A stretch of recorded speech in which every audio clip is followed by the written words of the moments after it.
108।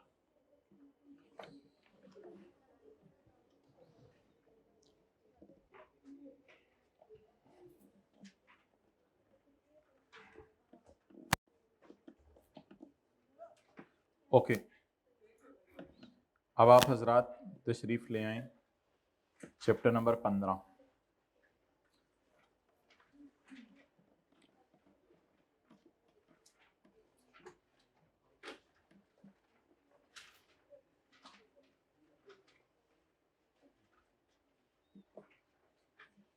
Section 116(3)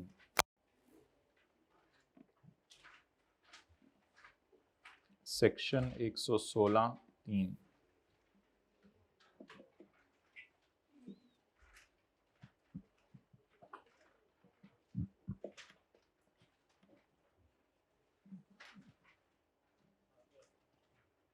point number 3,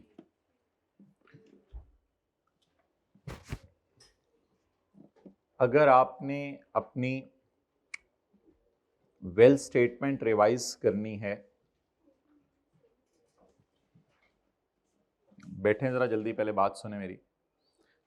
अगर आपने अपनी वेल स्टेटमेंट रिवाइज करनी है, देखें इधर, it can be revised within from the due date, मतलब ड्यू डेट तो रिटर्न की from the end of financial year नहीं, फ्रॉम द ड्यू डेट। तो अगर आपने अपनी वेल स्टेटमेंट रिवाइज करनी है तो within 5 year from the due date of filing of return. तो रिटर्न फाइल करने के 5 साल के अंदर अंदर आप जो है वेल स्टेटमेंट को रिवाइज कर सकते हैं। लेकिन एक अजीब सी बात लिखी हुई है, वो आज पढ़ें, वो मैंने आपको छुड़वाई हुई थी।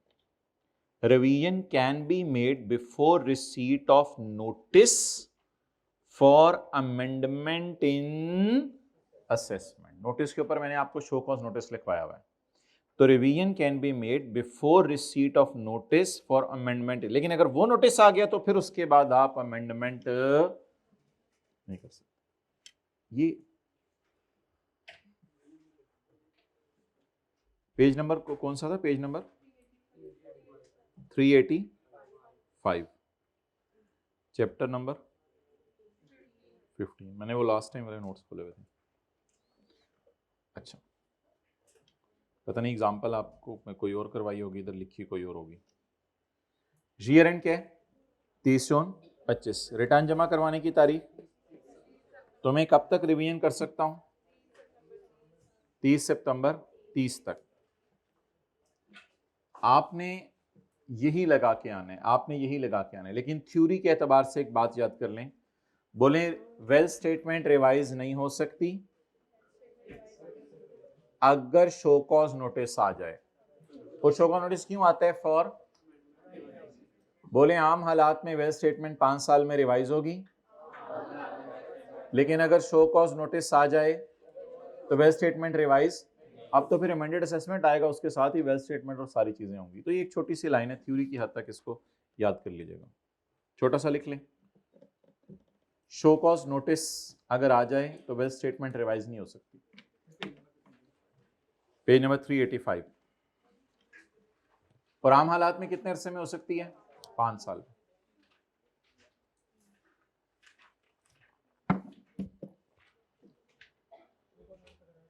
शो कॉज नोटिस अगर आ जाए तो वेल स्टेटमेंट रिवाइज नहीं हो सकती।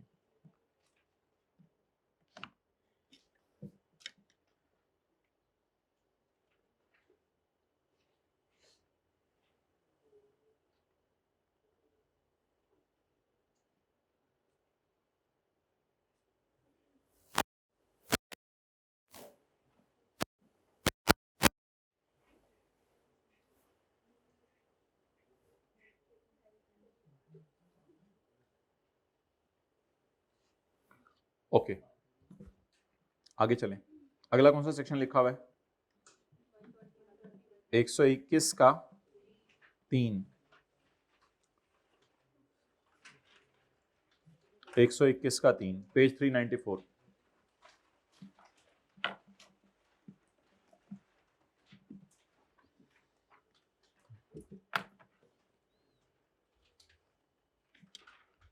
बेस्ट जजमेंट असेसमेंट कितने अरसे में हो सकती है?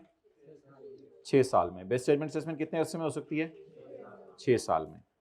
अच्छा, लेकिन एक मसला है, एक स्पेशल सिनेरियो है,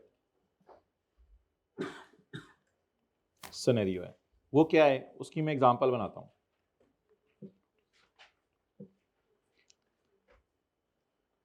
हम खड़े हैं टैक्स ईयर 2024 में। आप लोग इधर नीचे देखें, ऑन मतलब इस पे जो मैं लिख रहा हूं, on 22 May 24 we received, on 22 May 24 we received notice to file return of 2015 from last 10 year. 2015 किस में गिर रहा है? From last 10 year. अब आपको नोटिस आया कि रिटर्न जमा करवाओ, 24 में खड़े हो के आपको नोटिस आया 15 की रिटर्न जमा करवाओ, क्योंकि आपने मुसलसल 5 साल नहीं जमा करवाई होगी। अब यू डिडंट रिस्पॉन्ड,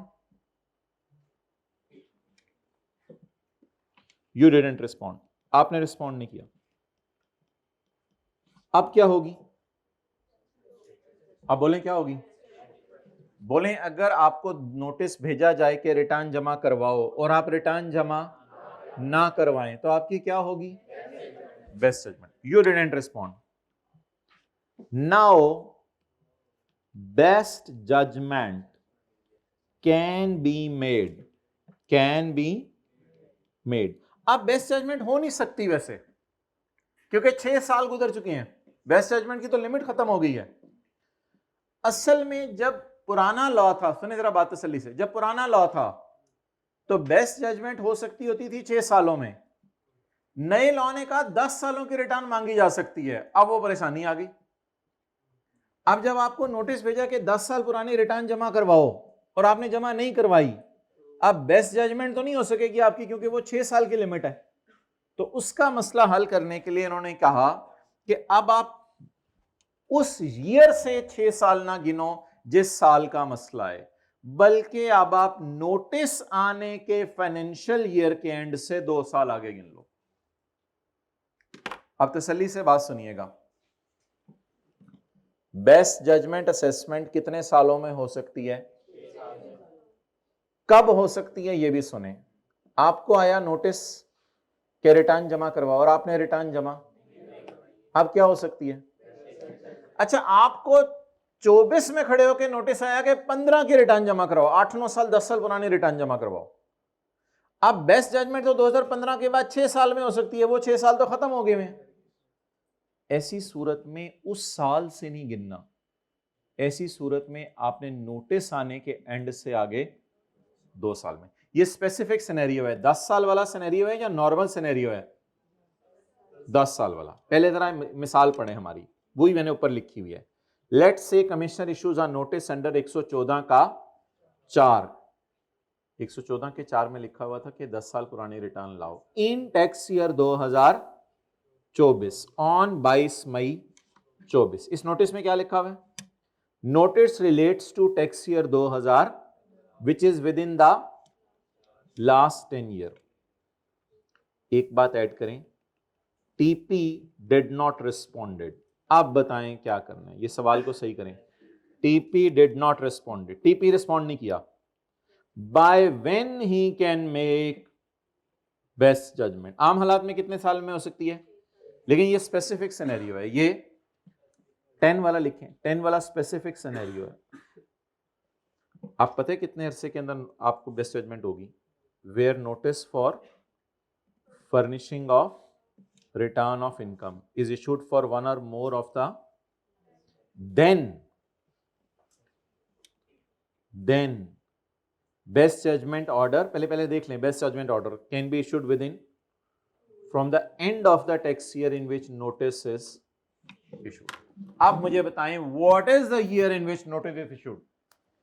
22 मई 24, इसका 30 जून गिने, 30 जून 24, इसके बाद 2 साल डालें, 30 26, ये तो कोई 10-11 साल बन गए 2015 के बाद। खैर है, कोई मसला नहीं। तो ये जनरल रूल है या स्पेसिफिक सिनेरियो है?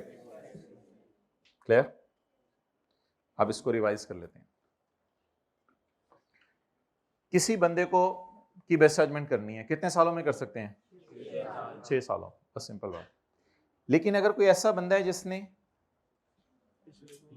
जिसने पिछले 10 मुसलसल 5 साल की रिटर्न जमा नहीं कराई तो उससे 10 सालों की रिटर्न मांगी जा सकती है। लेकिन अगर ऐसा बंदा है जिससे कोई 10 साल 8-9 साल पुरानी रिटर्न मांगी तो फिर उसकी बेस्ट जजमेंट तो 6 साल में हो नहीं सकती। उसके लिए रूल बताएं क्या है?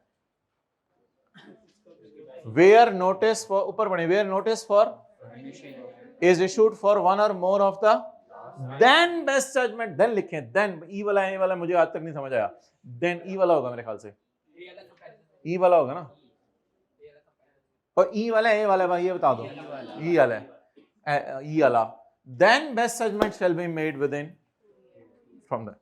आम हालात में बेस्ट जजमेंट कितने अरसे में होती है? लेकिन 10 साल की रिटर्न मांगी तो बेस्ट जजमेंट 2 साल के अंदर। लेकिन 2 साल शुरू से 2015 से गिनने शुरू करने हैं या जिस साल नोटिस आया? जिस साल नोटिस आया। हाँ, लेकिन ऐसी सूरत में फिर उसका है ही नहीं, अब उसको पकड़ा जाता है, फिर क्या करें? अच्छा जी, सेक्शन 130 का 3,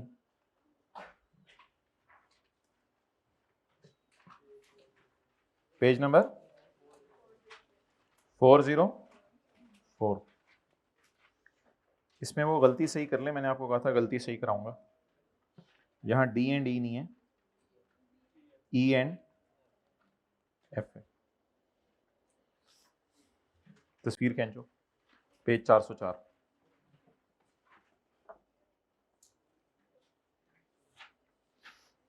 आगे चलें।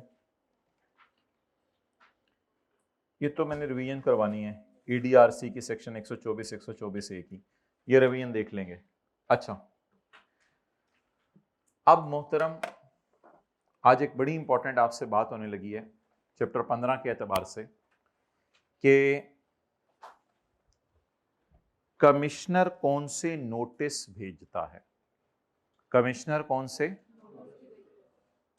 उसमें 2 बड़े नोटिस हैं जिनके अंदर आपको फर्क जानना जरूरी है।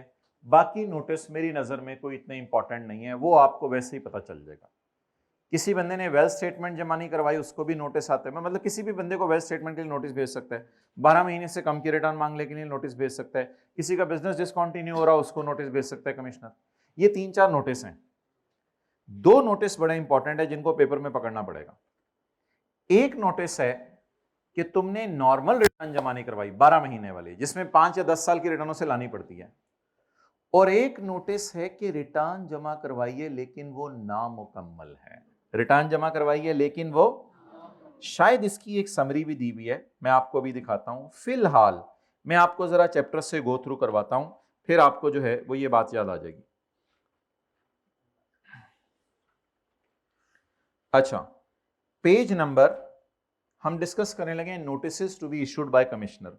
पेज नंबर 371 के ऊपर इनकी समरी भी दी हुई, एक जगह मैं दिखाता हूं। पेज 371 के ऊपर हमने पढ़ा था, पेज 380 के ऊपर,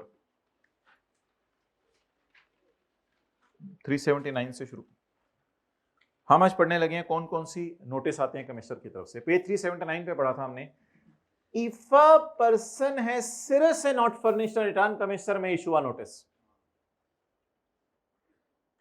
इफ अ पर्सन हैज सिरे से रिटर्न ही जमा नहीं करवाई, अब मैं स्पीड स्लो कर दी है, अब कोई नहीं, ऊपर टाइम चला गया, मैं कुछ नहीं कर सकता।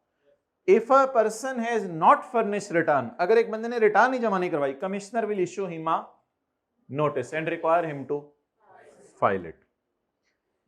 ये बात अपनी जगह, अगर आप नहीं जमा कराते तो बेस्ट जजमेंट होगी, वो बात अभी मैं नहीं कर रहा, इसके कॉन्सिक्वेंसेज नहीं, मैं एक जनरल बता रहा हूं कि अगर आपने रिटर्न जमा नहीं करवाई तो आपको नोटिस आएगा कि रिटर्न जमा करवाओ। इससे पिछला नोटिस मेरी नजर में इंपॉर्टेंट नहीं है कि 12 महीने से कम की रिटर्न भी नोटिस के जरिए आपसे मांगी जा सकती है। ओके, और अगर आपने फिर जमा ना कराई 30 दिनों के अंदर तो बेस्ट जजमेंट होगी, ये बात अभी मैं नहीं कर रहा।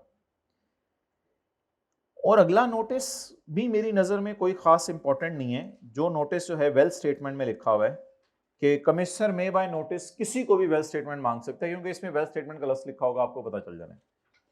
और सेक्शन 117 के अंदर जो नोटिस है वो भी मेरी नजर में कोई इंपॉर्टेंट नहीं है कि if a tax payer does not give notice of discontinuance और कमिश्नर को पता चले कि आपका बिजनेस डिसकंटिन्यू हो गया तो कमिश्नर आपके घर नोटिस भेजेगा। तो कितने किस्म के नोटिस हो गए? तीन किस्म के नोटिस हो गए। तीन नहीं, चार हो गए अब तो टोटल। 12 महीने से कम वाले का, 12 महीने वाले का, डिसकंटिन्यूड वाले का, और अगला नोटिस जो कमिश्नर भेजता है ना वो कमाल है। वो है पेज 392 वाला। वो ये नोटिस है कि पॉइंट नंबर 3 120 का, इफ रिटर्न इज नामुकम्मल, मतलब रिटर्न जमा करवाई आपने, the commissioner shall issue a informing DeFi. आप बता दें नोटिस कौन कौन से हो गए। 12 महीने से कम की रिटर्न जमा नहीं कराई, कमिश्नर नोटिस भेज दे। 12 महीने वाली जमा नहीं करवाई, कमिश्नर नोटिस भेज दे। वेल्थ स्टेटमेंट जमा नहीं करवाई, नहीं, वेल्थ स्टेटमेंट वैसे ही किसी से नोटिस देके मांगी जा सकती है। अच्छा, और अगला डिसकंटिन्यूड बिजनेस का आपने नहीं बताया तो आपको नोटिस आ जाएगा कमिश्नर की तरफ से। और एक नोटिस हो रहा था कमिश्नर की तरफ से, वो कौन सा है? हाँ, इनकम्प्लीट रिटर्न। आपने रिटर्न जमा करवा दी लेकिन वो नामुकम्मल थी। अब हमारा जो है, अल्लाह आपका भला करे, चैप्टर नंबर 19, उसके अंदर चैप्टर नंबर 19 में पेज 582 पर हमने इनको समराइज किया हुआ है। Notice to file a return for a period of less than 12 month. तस्वीर क्या? Notice to file a return who has not filed it. Notice to file wealth statement. Notice to furnish return where person has not informed commissioner about discontinuance of, and notice to taxpayer where return furnished is incomplete। Page 582। Foreign income वाले में भी notice आता होगा, ठीक है। आगे वैसे ही हमने लिखा हुआ है कब तक आपने इसको पूरा करना होता है। असल ये है कॉन्सिक्वेंसेस। अगर आप जमाना बेस्ट जजमेंट होगी, अगर आप जमाना करें तो बेस्ट जजमेंट होगी, अगर आप वो भी जमाना कराएं तो। अगर आप इस नोटिस को रिस्पॉन्ड ना करें तो 120 के 4 में लिखा हुआ था रिटर्न ही आपकी इनवैलिड। ठीक है, ये कॉन्सिक्वेंसेस हमने आखिरी कॉलम में डाले हैं। तो ये पहला और चौथा कॉलम इंपॉर्टेंट है, सिनेरियो और कॉन्सिक्वेंसेस। अब कितने नोटिस हो गए? 4-5। दो इसमें इंपॉर्टेंट है बस। एक तो है सिरे से रिटर्न ही जमा नहीं करवाई, 114 का 4 वाला, और एक है कि इनकम्प्लीट रिटर्न जमा करवाई। इसकी बेस पे आज हमने अब पास्ट पेपर शुरू करने कि पास्ट पेपर्स के अंदर वो क्या सवाल पूछ रहा है। ये बात खत्म हो गई। इसका हेडिंग होगी notice is issued by commissioner. इधर ही रहें। अब इस अगले सफ़े की ज़रूरत नहीं है क्योंकि असेसमेंट ऑर्डर की समरीज हमने अलग से आपको दे दी हैं, उसमें सारी टाइम लिमिट्स लिखी हुई हैं। तो अगला सफ़ा काट दें, बस पेज 582 इनफ है। पेज 582, पेज 583 आज के नोट से काट दें, और कोई साथ कोई अपडेट करा होगा। Summary of few provisions in chapter 19, क्यों अब ये लिखा हुआ है, इसकी कोई ज़रूरत नहीं है। अच्छा, पेज 438 से 442 आपका होमवर्क है, वो देख लेते हैं। पेज नंबर 438 से, ये आपको दिया था मैंने एक दफ़ा होमवर्क, पेज 438। इसमें आगे असेसमेंट्स के भी सवाल हैं पास पेपर के, एक ही गो के अंदर, और इसमें रिटर्न्स कब कब जमा करानी है उसकी भी समरी दी हुई है। और एक वैसे ही बच्चों ने सवाल कहा था कि मुख्तलिफ डेट्स का सवाल डाल दें ताकि हम अपने आप को टेस्ट कर लें। तो ये बड़ा इंपॉर्टेंट सवाल है, और ये पेज हमने हाँ डाला हुआ है आज के नोट्स में, पेज 442 भी डाला हुआ है। तो पेज 442 भी आप इंशाल्लाह कर लेंगे जब कभी आपका दिल चाहा कि मुख्तलिफ किस्म की डेट्स मेरी पक्की हो जाएं। वैसे तो हमने आपको असेसमेंट अपील की समरी दी है अभी 2-3 दिन पहले, उसमें सारी डेट्स और ईयर्स लिखे हुए हैं। ओके, नाउ मेन बात हमारी शुरू होने लगी है। पास्ट पेपर का क्वेश्चन नंबर 17 से शुरू करें, निकालें जी। Chapter 15, past paper question number 17, जो रह गए हैं मतलब।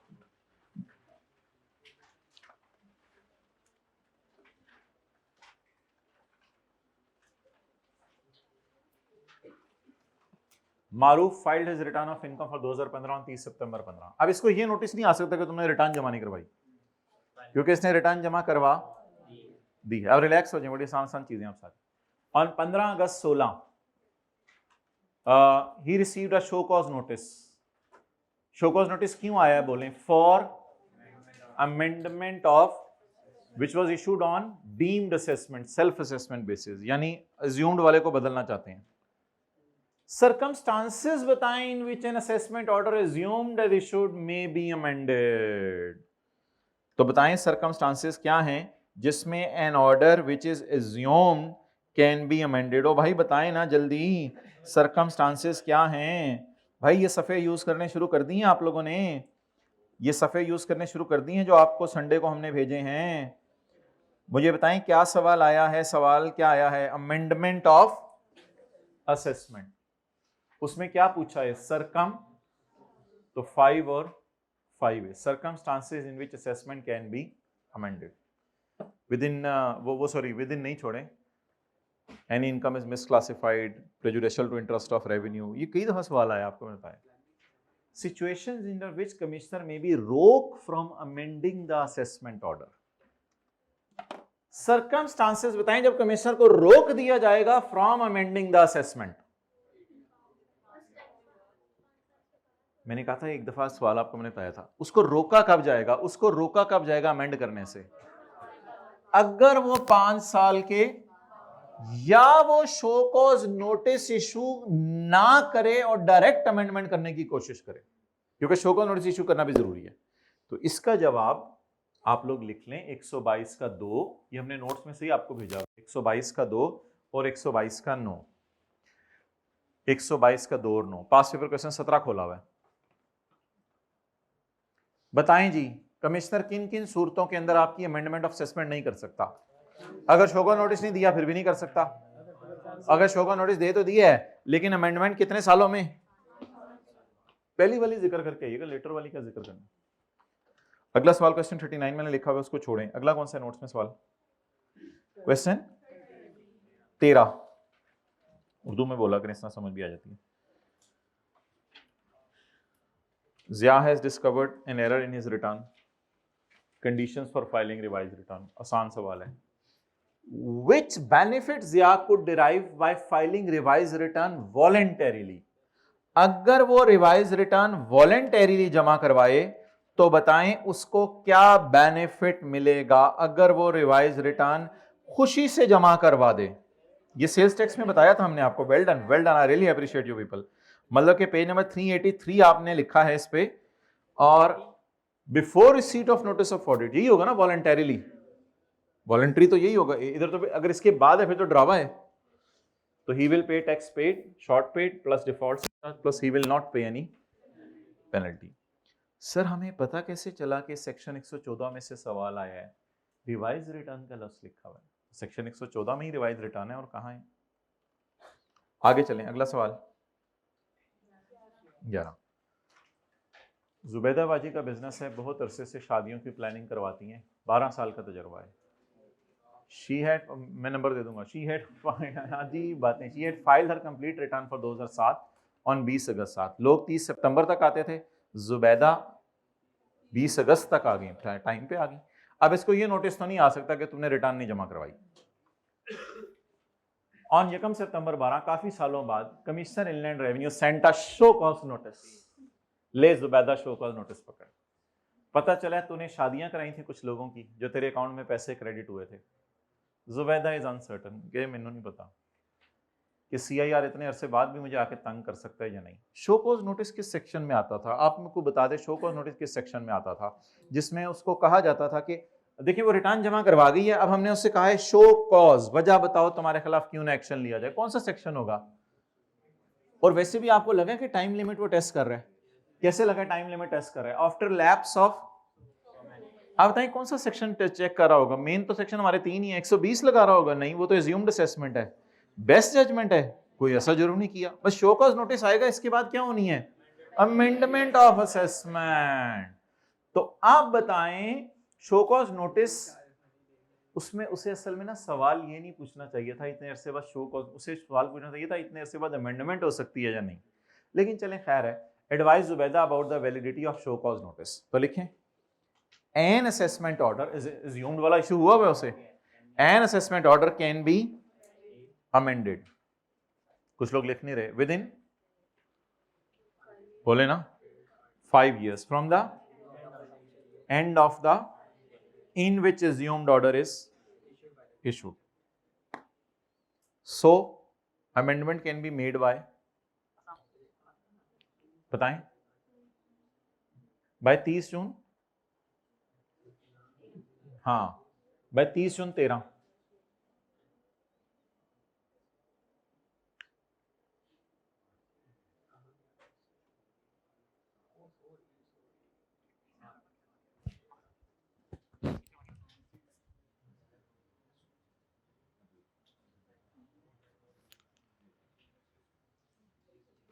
हाँ बताएं, 30 June 13। So therefore commissioner is justified in issuing the notice. Show cause notice के बाद क्या होती है, बोले, अमेंडमेंट ऑफ असेसमेंट। जी, so he is justified in issuing the notice. 10 क्या, मैं अंग्रेजी वाला 10 समझ रहा हूँ उर्दू वाला ना। तो ये तो खुद करना है आप लोगों ने, मतलब होमवर्क के तौर पे। आगे चलें, अगला सवाल कौन सा? 7। हाँ, अब जाके पता चलेगा। समी has received a notice in March. Show cause notice नहीं, समी हैज रिसीव्ड अ। भाई इधर देखो ना आप लोग, उनको पकड़ाएं, जो भी करने करें ना, एक्टिविटी तो ना किया करें ना, बच्चे देख रहे होते हैं, फिर वो कंट्रोल नहीं होता उनसे कि जो एक्टिविटी हो रही है तो देखते हैं, मजबूरी है, नजर पड़ जाती है। Sami has received a notice in March 2010 from commissioner to file a return of income for 2003 and 6। कौन सा नोटिस है? Sami has received a notice to, आप लोगों को नोटिस घूम गए, इधर देखे ना, मतलब असि अपने नोटिस कर रहे हैं, उन्होंने अपने। Sami has received a notice to file return of income. बताएं कौन सा नोटिस है? Sami has received a notice to file return of income. 114 के 4 वाला मेन जो बड़ा नोटिस आज हमने पढ़ा है, 114 के 4 वाला, जिसमें उसने रिटर्न ही जमा नहीं करवाई थी।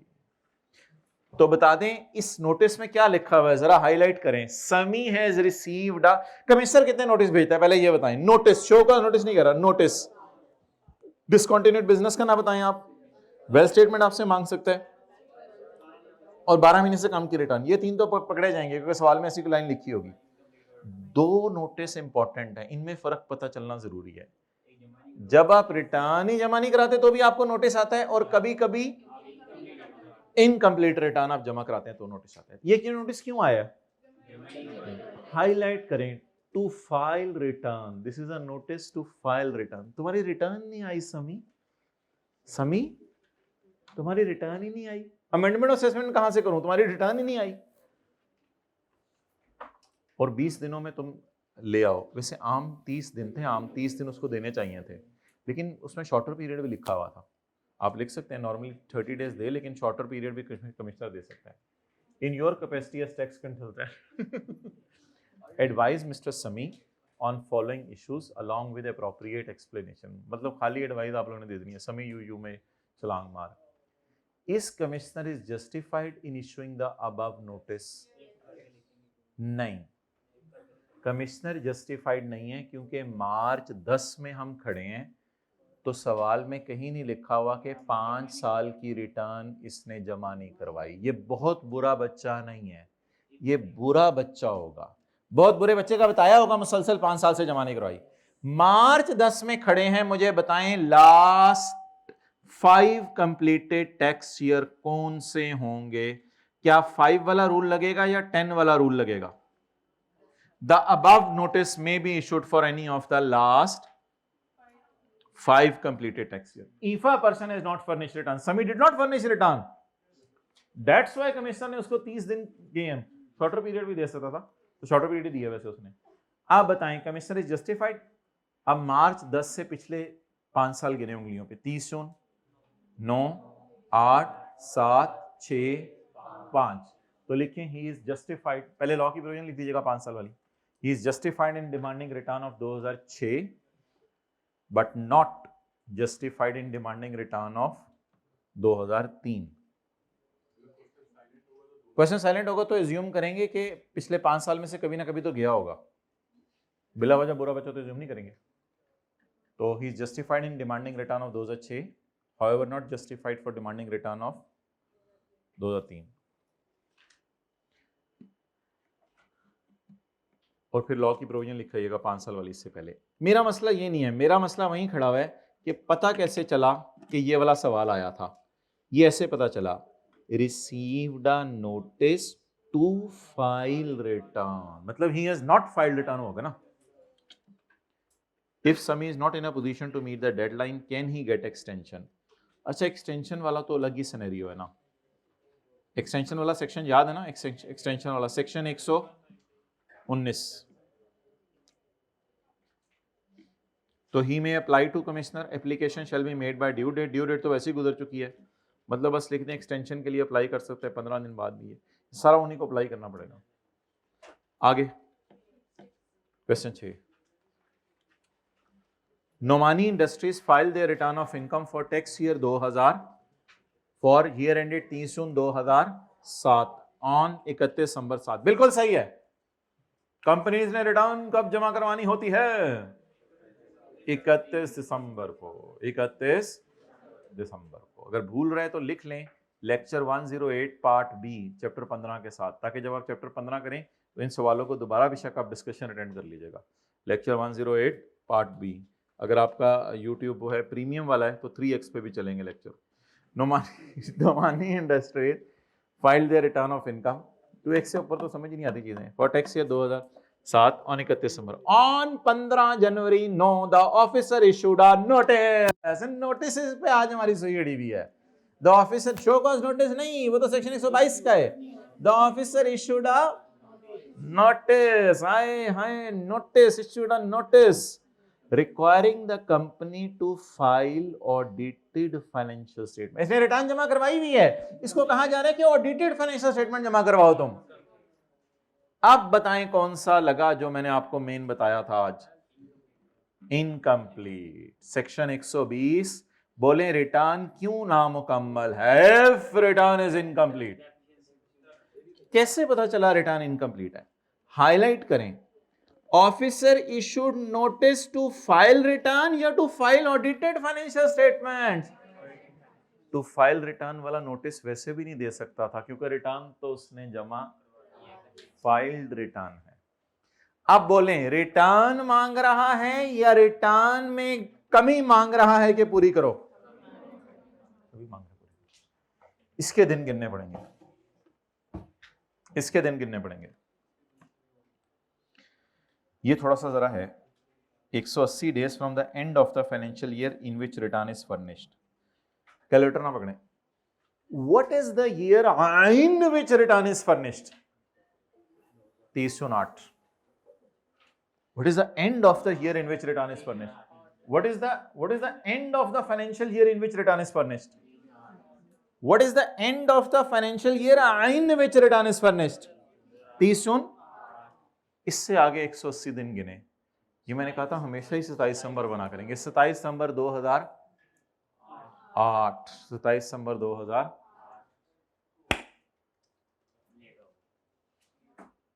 लेट हो गया। 15 जनवरी को इसने कहा is the officer justified in issuing notice. भाई इसके 2 नंबर होंगे, बाकी ये सवाल भी आसान था, ये भी आसान था, ये भी आसान था। जिन लोगों से नोटिस नहीं पकड़ा गया इसका 1-2 नंबर कटता होता है, परेशान ना हुआ करें, पासिंग मार्क्स आ जाया करते हैं। मतलब नोटिस कौन कौन से नोटिस अंजाम, हमने तो पूरा चैप्टर पढ़ लिया, ये तो आज पता चला इतने नोटिस है। मतलब नोटिस की समरी तो बता दिया आपको। मसला 2 नोटिस में आना है बस। एक नोटिस होगा रिटर्न जमा करवाओ और एक है रिटर्न जमा करवा दी, उसमें कोई ना कोई डेफिशिएंसी होगी। और ये आया भी सवाल ये और इससे अगला वाला है, इसके अलावा कहीं इतना घूम के सवाल भी नहीं आया कि नोटिस ढूंढना पड़ा हो कौन सा वाला है। When a return is regarded as incomplete, ये तो आसान सा है। ये तो when a return is considered as incomplete, ये तो बिल्कुल जब हमने शुरू किया था चैप्टर 15 उसी दिन पढ़ लिया था। रिटर्न इनकम्प्लीट तब होती है जब पॉइंट 2 की शराइत पूरी ना करे। मतलब आई के अपने इसमें से 10 से 15 नंबर का सवाल देने चैप्टर 15-16 में से, मैंने आपको ग्रिड में से दिखाया है, ठीक है। उसके बाद आगे चलें। Is officer justified in issuing the notice? No. क्योंकि 27 दिसंबर 2018 को वो दिन खत्म हो चुके, 15 जनवरी तक कर किया इसने। Discuss the circumstances in which tax authorities may amend the assessment order. भाई अब तो बता दें 122 का 5 और discuss the circumstances in which assessment can be amended. कोई इस सफ़ों को सामने रख के किसी ने कोई थोड़ा होता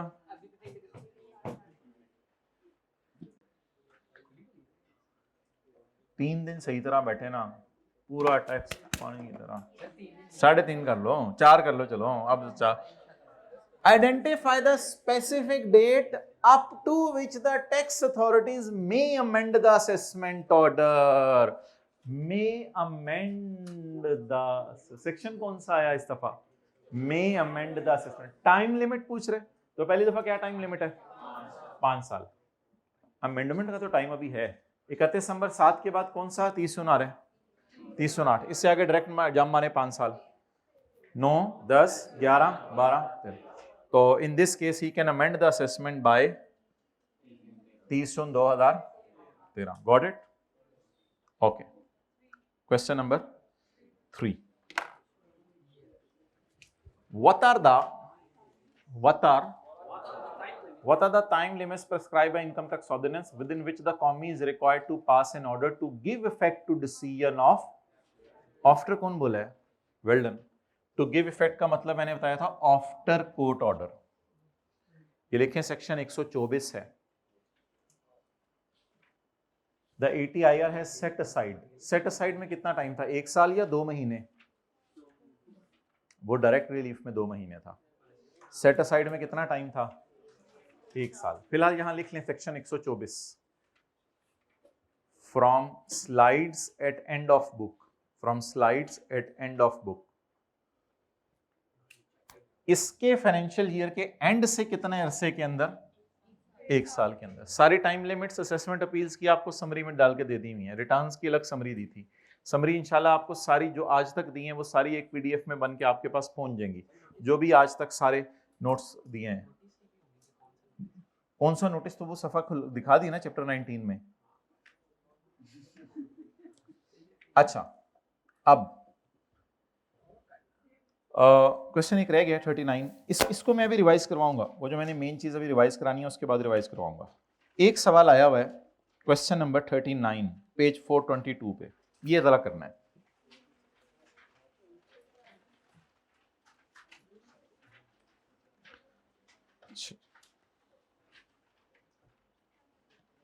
इधर देखें, चैप्टर नंबर नहीं, चैप्टर नंबर 4 के अंदर ना, वो 15 तो ठीक है आपने निकाला हुआ है। चैप्टर नंबर 4 के अंदर हमने एक चीज पढ़ी थी कि माइनर जो है ना, माइनर, तस्वीर खींचो भाई, अच्छा मौका खींच लो। माइनर जो है ना, माइनर अगर उसने बिजनेस एक्वायर किया है इनहेरिटेंस में, यानी अम्मी अबू की डेथ पे उसे बिजनेस मिला है, तो बताएं क्या करना है? फिर माइनर चाइल्ड अब खुद टैक्स दे। और if business not acquired in inheritance, तो फिर अम्मी अबू में से जो बड़े कद का होगा, जिसकी इनकम ज्यादा होगी, तो माइनर चाइल्ड की इनकम वहां चली जाएगी। ठीक है भाईजान, जिन्होंने गलत जगह टिक लगाई हुई है, ठीक है, मतलब उत्थे लानी सी उत्थे लाई दी है। खैर है, no problem, I am having no problem. तू लेट जब मुंह होते रखी। Assume that today is 30 September 2000। In tax year 2024 Usman 16 year old, minor मतलब ओल्ड ओल्ड लिखा हुआ है, inherited a 1300 CC valued at 6 million upon death of his father. Furthermore, Usman opened a mobile shop and earned income of, कौन सा scenario? बेटा business नहीं inheritance में acquire हुआ, कार इनहेरिटेंस में एक्वायर हुई है।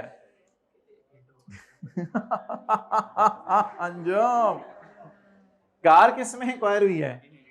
कोई इक्का दुक्का पेपर में उसको इस तरह के सवाल डालने दिया करें। वो और बात है कि मैं डिस्कस सारे आज कर रहा हूं, मतलब इक्का दुक्का को इस तरह के सवाल उसको पेपर में डाल देंगे। ओवरऑल पेपर में तो सारे सवाल नॉर्मल चल रहे होते हैं ना। मतलब उसने इनहेरिटेंस में क्या मिला है? कार, बिजनेस तो इनहेरिटेंस में नहीं मिला ना। हमारे सिनेरियो क्या थे,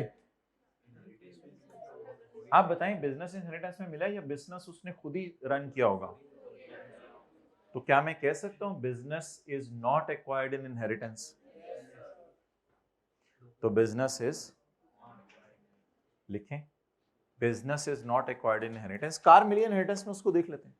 business is not acquired in, जाग जो, जाग जो, business is,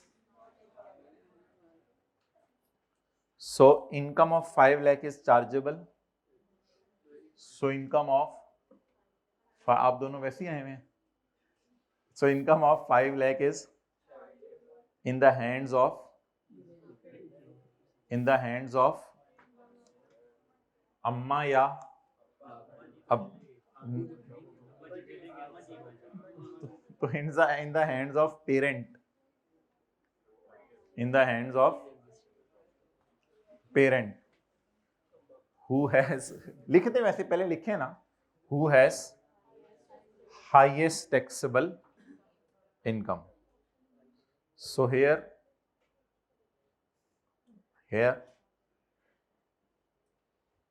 because of no dad, sorry but because खुद ही लिख लीजिए आगे, so here income is chargeable in the hands of mother because no father, so income is charge, मतलब हंसने वाली बातें नहीं है ये, आप 16 साल के उसके अब्बू चले गए और आप, so income is chargeable in the hands of, थोड़ा कंट्रोल किया करें ना, in the hands of mother and not father because he is not there. अच्छा आप बताएं, इनकम तो इसके हाथ से स्लिप होके किसके हाथ में चली गई? मदर के। क्या आप इसने 5 लाख की रिटर्न जमा करवानी है? इसने आप 5 लाख की रिटर्न जमा करवानी है? नहीं, एक मिनट, करवानी है यानी इस वजह से करवानी है 5 लाख की वजह से? नहीं, वैसे तो बिजनेस इनकम जिसकी 3 लाख से ऊपर उसने करवानी होती है, लेकिन इसने तो नहीं जमा करवानी ना, तो स्लिप होके इनकम किसके हाथों में चली गई? So he is not required to furnish return.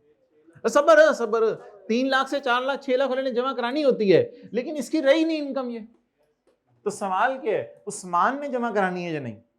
So he is not required to file a return. एक बात, लेकिन ये तो इनकम स्लिप होके इसके हाथ से निकल गई, लेकिन एक और भी तो बात है ना, वो बात है, चुप, एक बात है कि 1300 सीसी गाड़ी की वजह से इसने रिटर्न जमा करवानी थी, इस वजह से जमा नहीं करानी थी, इसकी इनकम जीरो है, इसकी इनकम तो जीरो है क्योंकि वो स्लिप होकर अम्मी के हाथ में चली गई है। इसने 1300 सीसी की वजह से रिटर्न तो जमा करानी थी, लेकिन अगर ये इनमें से है, ये तो विडो, सॉरी, ये तो माइनर चाइल्ड है, ये तो माइनर चाइल्ड, तो इस वजह से इसे छूट है।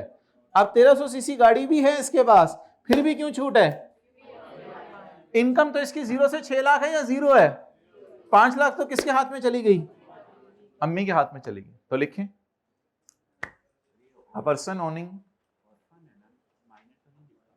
वही ऑर्फन, सॉरी माइनर, माइनर नहीं बोलना था, ऑर्फन लिखें, क्या लिखवाया? A person who owns car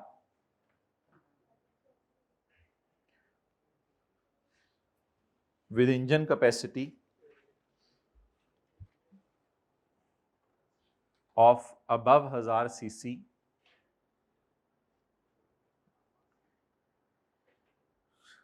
is required to file a return, but थोड़ा सा मुश्किल से लफ्ज लिख लें जो एक पास पेपर में आया था, बस he is granted immunity या relaxation from this, but he is granted relaxation from this because he is orphan, because he is orphan. Conclusion, so he is not required to file a return, किसी भी provision के मुताबिक he is not required to file a return. Had his Abbu have been zinda, ये side लिख के आनी है सवाल की, मतलब अगर अब्बू ना जाते तो। अच्छा वो कह रहे चले गए हैं तो कहते हैं फिर कि फिर अजम्पशन लेने की क्या जरूरत है, मतलब ठीक है ठीक है, वो कह रहे हैं चले गए हैं तो बस ठीक है। ओके, अब वो जो मैंने आपको समरीज कही हैं वो देख लें। किस किस सेक्शन की मैंने आपको कही, मैंने जरा आपको रिवाइज करानी थी। मुबारक हो, चैप्टर नंबर 15 भी फारग हुआ, अब हमारा रह गया सेल्स टैक्स, फिर हम छुट्टी करेंगे। सेक्शन 134 से 124 और 124 से 124 तो पहले रिवाइज करें। 124 आप लोग मत खोलें, वैसे ही आपको बता देता हूं। जब कभी कोर्ट ऑर्डर के बाद कमिश्नर ने असेसमेंट ऑर्डर इशू करना होता है, इसे कहते हैं अपील इफेक्ट ऑर्डर। ये 2 सालों में इशू होगा, ये असेसमेंट गिविंग। और अगर डायरेक्ट रिलीफ मिल जाए कोर्ट ऑर्डर के बाद, कोर्ट ऑर्डर का मतलब होता है giving effect to court order, तो फिर 2 महीने। अच्छा, और अगर सेट असाइड हो जाए, ये वाला पूछा था ना हमसे अभी, वो जो मैंने सवाल कराया पेपर का, तो उसमें ATIR के फैसले ने सेट असाइड कर दिया था, तो फिर टाइम लिमिट क्या थी? 2 साल, 2 महीने और 1 साल। सेक्शन पता कैसे चलेगा? Assessment giving effect to an, ये एक असेसमेंट ऑर्डर होता है जो कोर्ट ऑर्डर के बाद इशू होने। सेट असाइड में काम दोबारा से शुरू करने या जहां हो सके उससे आगे, और अगर साबित हो जाए टैक्स पे करना है तो कमिश्नर टैक्स लेने के लिए आपसे आगे बढ़ेगा। लेकिन अगर पार्शियल सेट असाइड हो तो जो सेट असाइड हुआ है उस पर काम दोबारा होगा, और जो बाकी है उसके बारे में आपको टैक्स देना पड़ेगा, बाकी भी आपको टैक्स देना पड़ेगा। अगर एक इनकम से एक बंदे की इनकम से दूसरे बंदे की इनकम में निकल के चली जाए, तो ऐसी सूरत के अंदर दूसरे बंदे को जो ऑर्डर इशू किया जाएगा वो पहले वाले की रोशनी में इशू किया जाएगा। टैक्स अगर आपने पे करना है, जनरल टाइम लिमिट से सेक्शन में नहीं लगेंगे क्योंकि सेक्शन की अपनी टाइम लिमिट्स हैं। सेक्शन 124 ए में था मॉडिफाई, बोले किसी कोर्ट का फैसला आया और टैक्स पेयर की हक में आया, तो कमिश्नर अब उस टैक्स पेयर को मत तंग करे, चाहे वो उस फैसले के खिलाफ अगले कोर्ट में ही, और अगर अगला कोर्ट बाद में कमिश्नर के हक में फैसला सुना दे तो कमिश्नर पिछले सारे सालों को मॉडिफाई कर देगा। इस सेक्शन की हमने आपको थ्योरी भी बताई थी, उर्दू के अंदर एक जगह लिखी हुई थी, ठीक है। और ADRC ऐसा रिवाइज करने की जरूरत नहीं, वो आप खुद भी कर लेंगे। अब आप तशरीफ ले आए सेल्स टैक्स में। इसमें एक चीज हमने आपको बतानी है 25% रेट की, जो आप लोग चाहते थे। एक बतानी है कभी कभी हम इनपुट को क्यों नहीं अपोर्शन करते, कभी कभी आप लोग कहते हो इनपुट को क्यों नहीं अपोर्शन करें। ये 2 मेन सवाल हैं जो आप लोग पूछते हैं हमारे से। पहले आप लोग ये छोटी छोटी चीजें फारिग करें। चैप्टर नंबर 20 सेक्शन 11B खोलें। वैसे तो हमने ये समरीज में दिया हुआ है, लेकिन खोलें।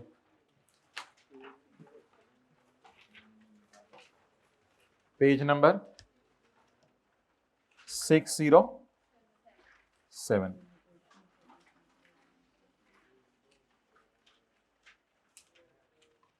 लाइन दें,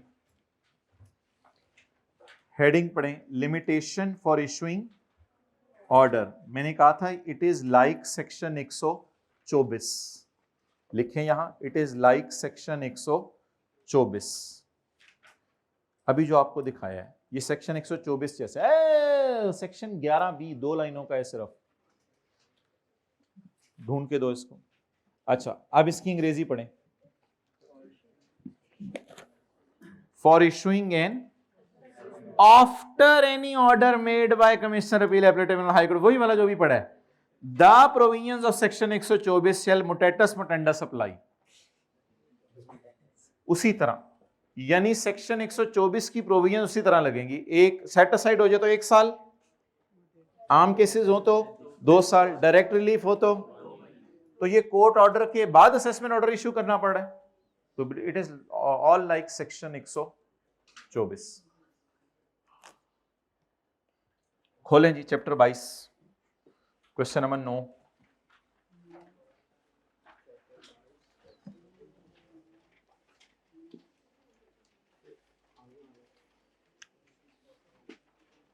कोई पेज नंबर साथ साथ लिखता रहे note.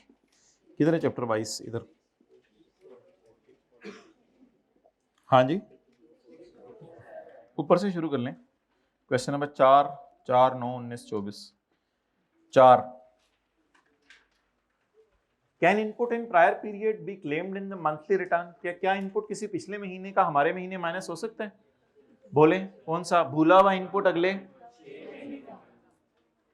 What would happen if input exceed output? 90% पे रिस्ट्रिक्ट करेंगे और इसको फिर कैरी फॉरवर्ड लिखें। 90% पे रिस्ट्रिक्ट करेंगे और कैरी फॉरवर्ड करेंगे। ये सेक्शन बता दें 90% रिस्ट्रिक्शन वाला 8B है या 8 है? कौन सा है? 8 नहीं है, 8B।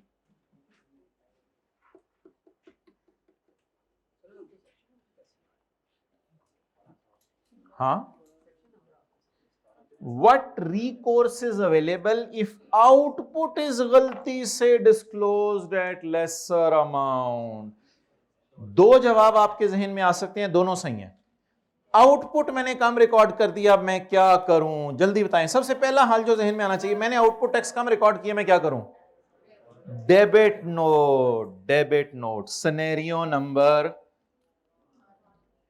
1, where for any valid reason tax is to be increased, the seller shall issue a।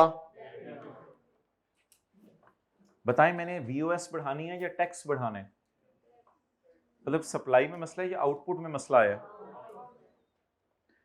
Sir input record करना भूल जाएं अगले 6 महीने में कर सकते हैं, आउटपुट रिकॉर्ड करना भूल जाएं या कम करें, ये वैसे आज आपने पहली दफा बताया नहीं? पहले एक दफा बात हुई थी। जब कभी आउटपुट टैक्स कम रिकॉर्ड हो तो क्या हल है? कभी भी डेबिट नोट इश्यू कर दें। एक और हल भी है, वो आप लिखाइएगा, वरना मर्जी आपकी, रिटर्न रिवाइज हो सकती है। रिटर्न रिवाइज हो सकती है, रिटर्न रिवाइज हो सकती है। रिटर्न रिवाइज होने वाला पेज कोई बता दे। दोनों में से जो मर्जी लिखाइएगा, कोई मसला नहीं। ये पहली दफा बात हो रही है, आउटपुट कम रिकॉर्ड हुआ है।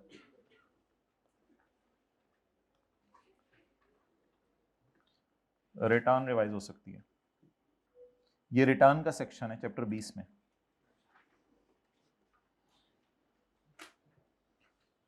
रिवीजन ऑफ रिटर्न 3-4 नंबर का कॉन्सेप्ट था, आपको कराया था।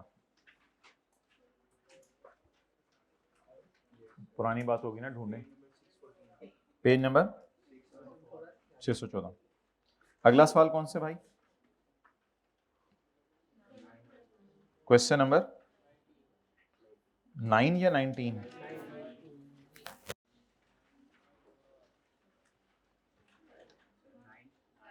9 भी है। Extent of restriction of admissibility of input. Input किस हद तक रिस्ट्रिक्ट किया जाता है? 90% of conditions under which input has been so restricted may subsequently be allowed।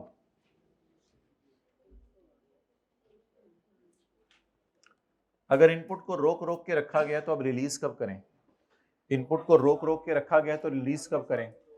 अगले साल के बाद 2 महीने अगस्त में आप अपने अकाउंट से जमा करवाएं और फिर वो आपको क्या कर देंगे? रिफंड। फिर आपको क्या कर देंगे? रिफंड। ये कौन सा सेक्शन है? सेक्शन नंबर बता दो। ये दोनों बातें उधर लिखी हुई हैं। सेक्शन 8B लिखवाया ना आपने। बताएं, अगर इनपुट को रोक के रखा जाए तो क्या करेंगे? पहले एक और बात बताएं, इसको अगले महीने कैरी फॉरवर्ड करेंगे, फिर अगले महीने, करते करते कब तक कैरी फॉरवर्ड करेंगे? जून तक। और जून के बाद अकाउंट्स जमा करवाएंगे ऑडिटेड, और अगस्त में जाके गवर्नमेंट से। याद आया? कितने लोगों को याद आ गई ये बात? ठीक है, आधों को भी याद आ गई, काफी है। एक्विजिशन ऑफ फिक्स्ड एसेट का इनपुट फुल माइनस होता है या 90% रिस्ट्रिक्शन लगा के? फुल माइनस होता है। ये बात भी यहीं लिखी हुई है सेक्शन 8B में। ओके,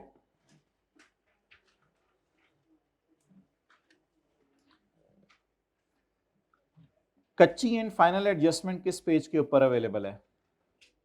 लास्ट पेज पे, चैप्टर नंबर 22 के। मत ढूंढें, कच्ची और फाइनल एडजस्टमेंट मत ढूंढें, याद आ जाएगा। कितने लोगों को याद आ गया? मंथली एडजस्टमेंट कच्ची है, और साल के एंड पे सारी फिगर्स डाल के एक पक्की एडजस्टमेंट होगी।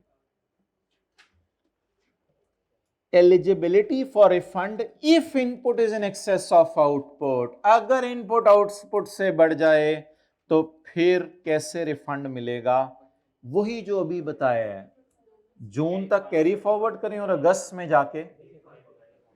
लेकिन ये बंदा ना दोनों सेल कर रहा है, एक्सपोर्ट भी और लोकल भी, तो बेहतर है, मैंने कहा था एक क्लास में कि दोनों सेक्शन लिखाइएगा। एक्सपोर्ट सेल का रिफंड 45 दिनों में होता है, कितने लोगों को याद है, सर्कल लगाए ना, बस ये रिफंड मांगा हुआ है 40-45 दिन फ्रॉम द, जिस दिन आपने रिटर्न जमा करवाई है शायद उस दिन से आगे 45, जिसने रिफंड क्लेम दिया। ओके,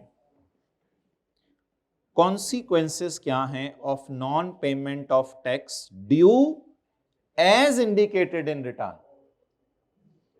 जो ये भूला होगा, जो टैक्स रिटर्न में लिखा हुआ है अगर वही आप जमा नहीं करवा रहे, रिटर्न जमा करवा दी, वो टैक्स जमा नहीं करवा रहे, तो क्या करें,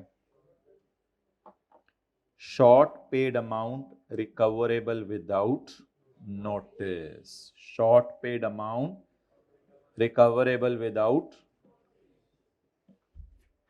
कौन सा है सेक्शन, जल्दी बताएं।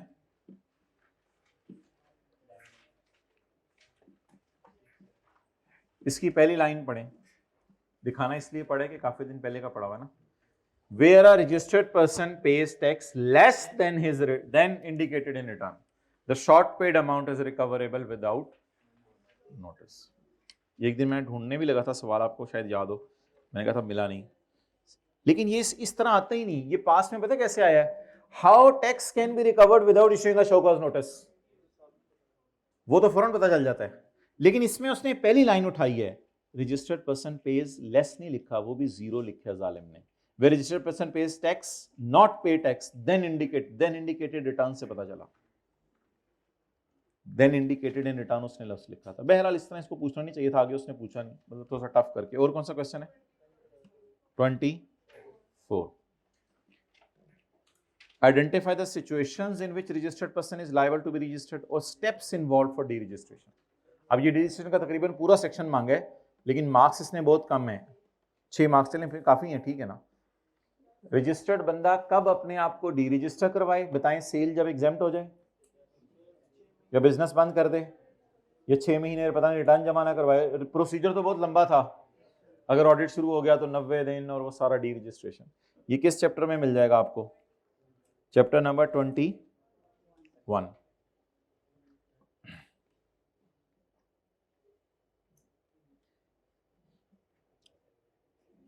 अच्छा, एक सवाल लेटेस्ट टाइम में आया, वो सिर्फ 3-4 नंबर का आया, वो अब मैं लेटेस्ट टाइम खोल नहीं रहा, इस लेटेस्ट टाइम का नंबर आप जो है वो मुझे मैसेज, सॉरी, इसका लेटेस्ट टाइम का नंबर जो है वो आप खुद ही घर में जाके देख लीजिएगा और इन नोट्स के ऊपर अपडेट कर दीजिएगा।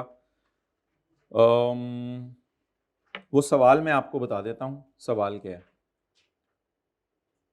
सवाल ये आया था, ये जो सेल्स टैक्स थ्योरी क्वेश्चन मैंने लिखा हुआ है, सवाल ये आया था लेटेस्ट टाइम में कि रजिस्टर्ड बंदे को सेल हो रही है और अनरजिस्टर्ड बंदे को सेल हो रही है, तो बताएं इन दोनों में क्या फ़र्क है। एक फ़र्क तो आसान सा है, रजिस्टर्ड बंदे को जो न्यूमेरिकल में ना वर्किंग 3, रजिस्टर्ड बंदे को जो सेल करते हैं उस पर 18% लगाएंगे, और जो अनरजिस्टर्ड को सेल करते हैं उस पर फर्दर टैक्स लगाएंगे। ये जो हमने आपसे सोल्यूशन शेयर किया लेटेस्ट टाइम में, उसमें भी लिखा हुआ है।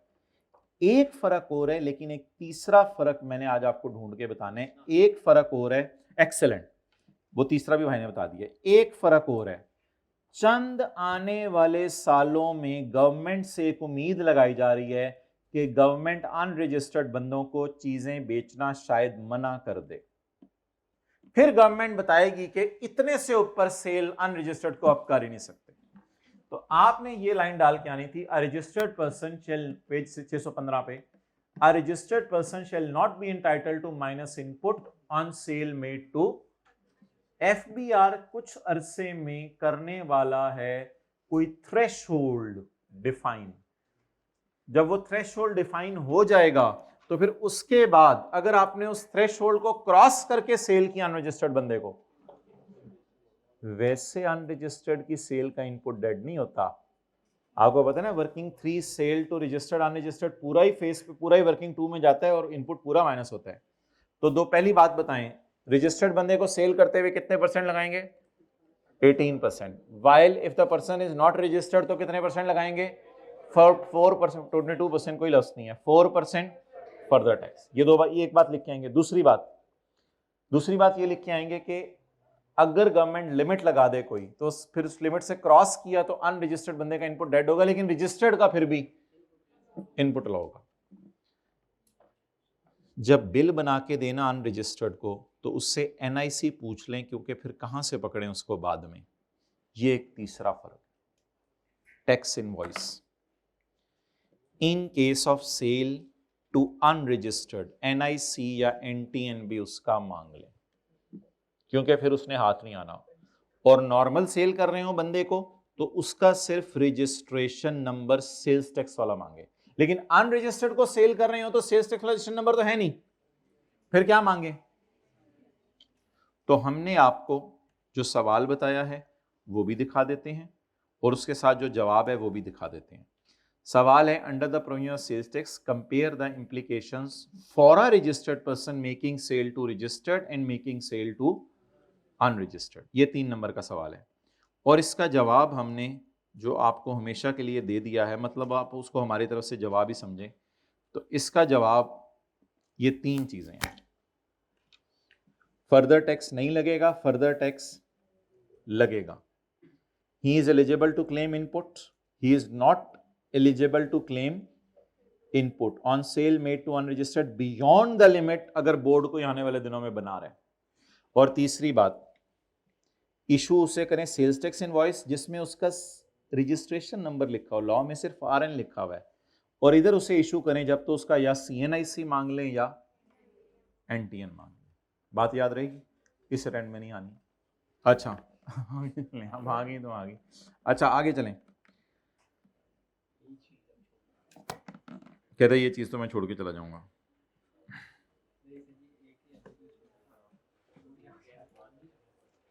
ओके, अल्लाह का शुक्र है चीजें अब राइट डायरेक्शन में मूव करी हैं। चैप्टर 23 क्वेश्चन 8 पेज 682 निकाल लें, फिर आगे नमाज की ब्रेक लेते हैं। फिर ये 3 बातें रहेंगी भाई, हौसला रखें, सब्र कर लें। मतलब अब क्या करें, मतलब नमाज की ब्रेक तो लेनी है ना, उसके बाद फिर आना पड़ेगा 10 मिनट के लिए, और घर जाके ले लीजिएगा। उसमें हमने कौन सा आपको जो है वो डंडे के जोर पे, हमने आपको बस 3 न्यूमेरिकल दिखाने हैं जिसमें 25% का रेट लगा हुआ है और नॉट, और लेटेस्ट टाइम में 25% का रेट लगे। वो आईकेएफ से बात होगी, आईकेएफ ने कहा है कि जिन्होंने 18 लगाया हमने उनका भी पेपर पास किया है, क्योंकि हमने बताया नहीं था कि रेट 25% है। लेटेस्ट टाइम का सवाल मैंने आपको दिखाया था, उसमें 25, तो तीनों सवाल मैंने आपको दिखाने हैं जिसमें 25 का रेट लगा है। अच्छा जी, क्वेश्चन 23 क्वेश्चन 8 पेज 682 निकालें। चैप्टर कौन सा है? 23, पेज नंबर 682। एक दो ऑनलाइन वाले बच्चे पूछ रहे थे कि ये जी एडजस्टमेंट कहाँ से आई है। इक्का दुक्का एडजस्टमेंट से मैंने कहा परेशान ना हुआ करें, मतलब पूरी एडजस्टमेंट छोड़, अच्छा वो मतलब सारा सीख किया करें, इक्का दुक्का एडजस्टमेंट से परेशान होने की जरूरत नहीं होती, नहीं समझ आ रही तो। An amount of 8,20,000 on account of purchase from registered supplier is still outstanding since July. एक बंदे को अभी तक पैसे नहीं दिए, जुलाई में उससे चीजें खरीदी। कौन सी प्रोविजन जहन में आ रही है? हम खड़े हैं किस साल? फरवरी में, और जुलाई में एक परचेज की थी, अभी तक उसके पैसे नहीं दिए। कौन सी प्रोविजन जहन में आ रही है? क्रेडिटर को कितने दिन में पैसे देने चाहिए? क्रेडिटर का लफ्ज कहां से पता चला? सप्लायर को हमने चीजें खरीदी हुई, उसके पैसे अभी तक, कब से? जुलाई से। और हम कहां खड़े हैं? फरवरी में। यकम जुलाई से गिनेंगे या 31 जुलाई से गिनेंगे? जो मर्जी से गिनिएगा, असल में जवाब एक ही आना है। कैलकुलेटर पकड़ें। 180वां दिन अगर बोले 180वां दिन अगर हमारे न्यूमेरिकल के महीने में पूरा हुआ तो वर्किंग 1 में जाके इसको लेस कर देंगे। चलें 31 जुलाई से गिने 31 जुलाई का 1 लिखें, 31 जुलाई का एक दिन लिखें, चलें एक दिन 31 जुलाई का, नहीं भी लिखेंगे तो खैर है, अगस्त से शुरू, आगे अगस्त के डालें 31 दिन, सितंबर के, अक्टूबर के, नवंबर के, जनवरी के, दिसंबर के 31, जरा टोटल करें 154, तो बहुत ज्यादा हो गया। दिसंबर के डाल के कितने बने? अच्छा जनवरी के भी डालने चलें 31 दिन 180, तो देखें 31 से भी गिने या यकम जुलाई से गिने, हमारा न्यूमेरिकल फरवरी का है और जनवरी में ही 180 दिन पूरे हो रहे हैं। मैंने कहा था नोट डाल के आना है इस सवाल में, लिखें कि जनवरी में ही 180 दिन 180 डेज, सेक्शन 73 लिख लें, सेक्शन 73 में लिखा हुआ है ये, नहीं उस एडजस्टमेंट के साथ लिखिए ना, एडजस्टमेंट नंबर कौन सी है 4, उसके साथ सेक्शन 73 लिखें। 180 days for payment to creditors are lapsed in January, so I assume, बोले हैं की assume, so I assume, नहीं 180 is completed in January, so I assume input is properly reversed in January, so I assume input is properly reversed in January, so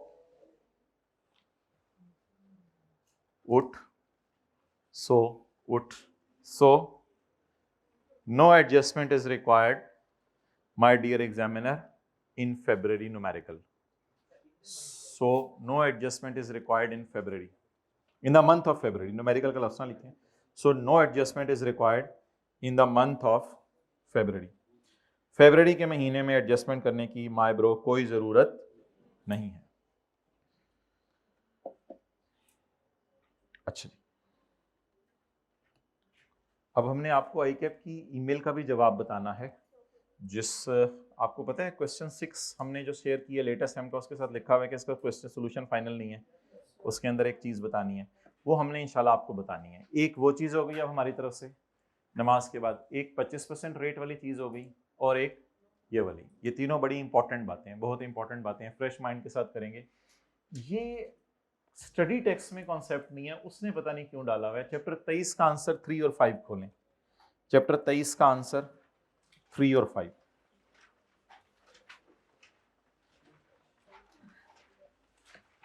बात बड़ी आसान सी है, नई है, जरा टेक लगा के समझनी है।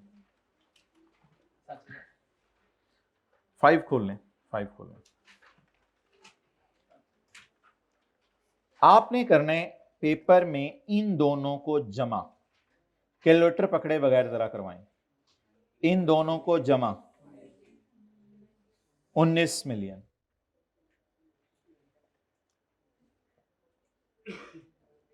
चलें इस तरह लिख लें, बस नहीं इसी तरह लिखें, इसको और इसको कर लिया जमा, क्या जवाब आ गया?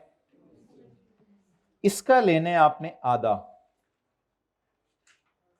कैलकुलेटर के बगैर बताएं, 85 लाख, आधा लें 95000000। इसको आपने कंपेयर करना है जीरो रेट से, इसे आपने कंपेयर किससे करने? जीरो रेट सेल कितनी है? 11। मुझे बताएं करना क्या है, फिर कंक्लूजन देने लगा हूं, एग्जाम को नहीं, इन दोनों को करने जमा।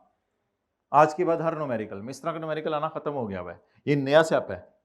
इन दोनों को करने जमा, जमा करके इसका लेने आधा, आधा लेके कंपेयर करने। अगर जीरो रेट सेल बहुत ज्यादा है तो इस बंदे को खुशखबरी सुना दें, जीरो रेट सेल तो ज्यादा आ गई, वर्सेस करने के बाद जवाब क्या आया? ज्यादा। वर्सेस का अभी भी नोट करने का टाइम देता हूं, वर्सेस करने के बाद जवाब क्या आया? इस बंदे को खुशी की खबर सुनाएं, तुम सारा इनपुट माइनस कर लो, तुम्हारे लिए 90% की रिस्ट्रिक्शन नहीं है। सारा इनपुट माइनस करो या लोअर ऑफ एक्चुअल या 90%, सारा इनपुट। अब असूल सुन लें और जाएं। रास्ते में जाते हुए नहीं सोचना, नमाज पे फजाइल सोचने हैं कि अल्लाह अकबर करूंगा ये मिलेगा, हर कदम पे एक एक नेकी मिल रही है, वुजू में दूसरा कलमा पढ़ के आसमान की तरफ देखेंगे, जन्नत के 8 दरवाजे खुल जाएंगे, ये सोचते हुए नमाज पढ़ने जाना है। नमाज जब पढ़ते जाते हुए ये डिस्कशन नहीं करनी। इन दोनों को क्या करना है, जमा। इसका लेने आधा, इसको कंपेयर करने। अगर जवाब आ गया ग्रेटर तो बहुत ज्यादा जीरो रेट सेल कर रहे हैं, बस जाने दो। फिर तुम्हारे पे 90% रिस्ट्रिक्शन इज नॉट एप्लीकेबल। आगे फिक्रा छोड़ें, बस आगे फिक्रा छोड़ें, नीचे बने रूल लिख दिया, जाएं जी। समझ आ गई बात? नहीं समझ आई? आगे बात।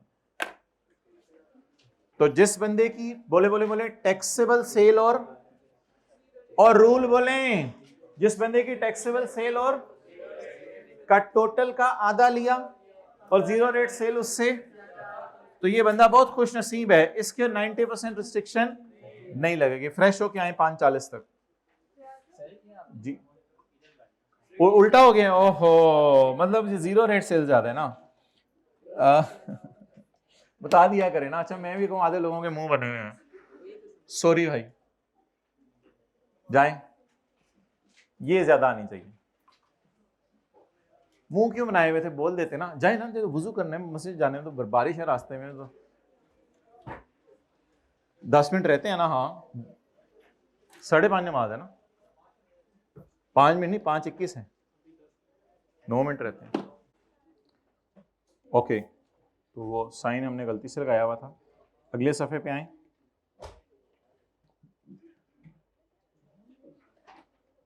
इस सवाल में तो ऐसा कुछ नहीं है ना। वैसे ज़बानी बता दें, 12.5 + 10 22 पॉइंट। एग्जेम्प्ट सेल को नहीं लेना होता इसमें, आधा वर्सेस 10, तो ज्यादा है या कम में? तो फिर यहाँ तो हमने शायद 90% की हाँ लगाई हुई है रिस्ट्रिक्शन, यहाँ तो 90% की लगी हुई है। मतलब पूरा माइनस करें या 90% की रिस्ट्रिक्शन लगा के माइनस करें, लोअर ऑफ करें या एक्चुअल करें, लोअर ऑफ। नोट करें और फिर इस कॉन्सेप्ट को खत्म करें। अब इधर नोट्स में डाल लेना, आंसर नंबर हमने 3 भी किया है, 4 भी और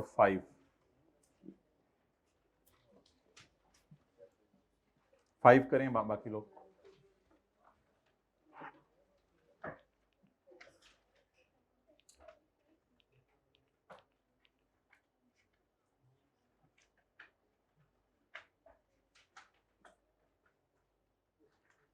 ये कौन सा था, 6 था, ओहो अच्छा 5 हो गया था, 3 में आए।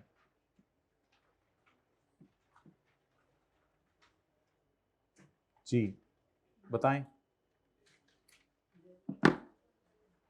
50, 60, 70, 80 हो गया ना, 84 पॉइंट। इसका लें आधा, 40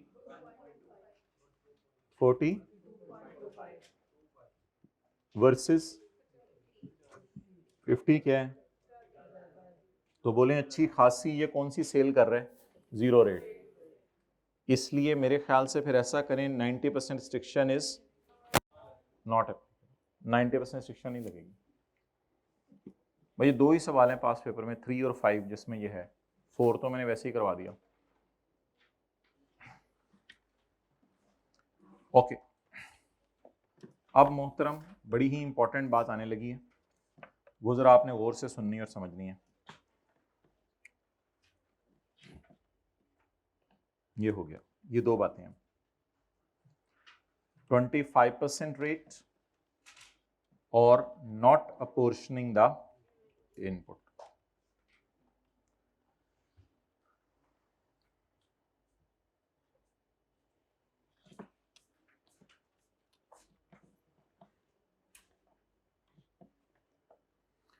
पहले हम देखते हैं पास्ट पेपर के वो सवाल जिसमें ये 25% वाला कॉन्सेप्ट आया है।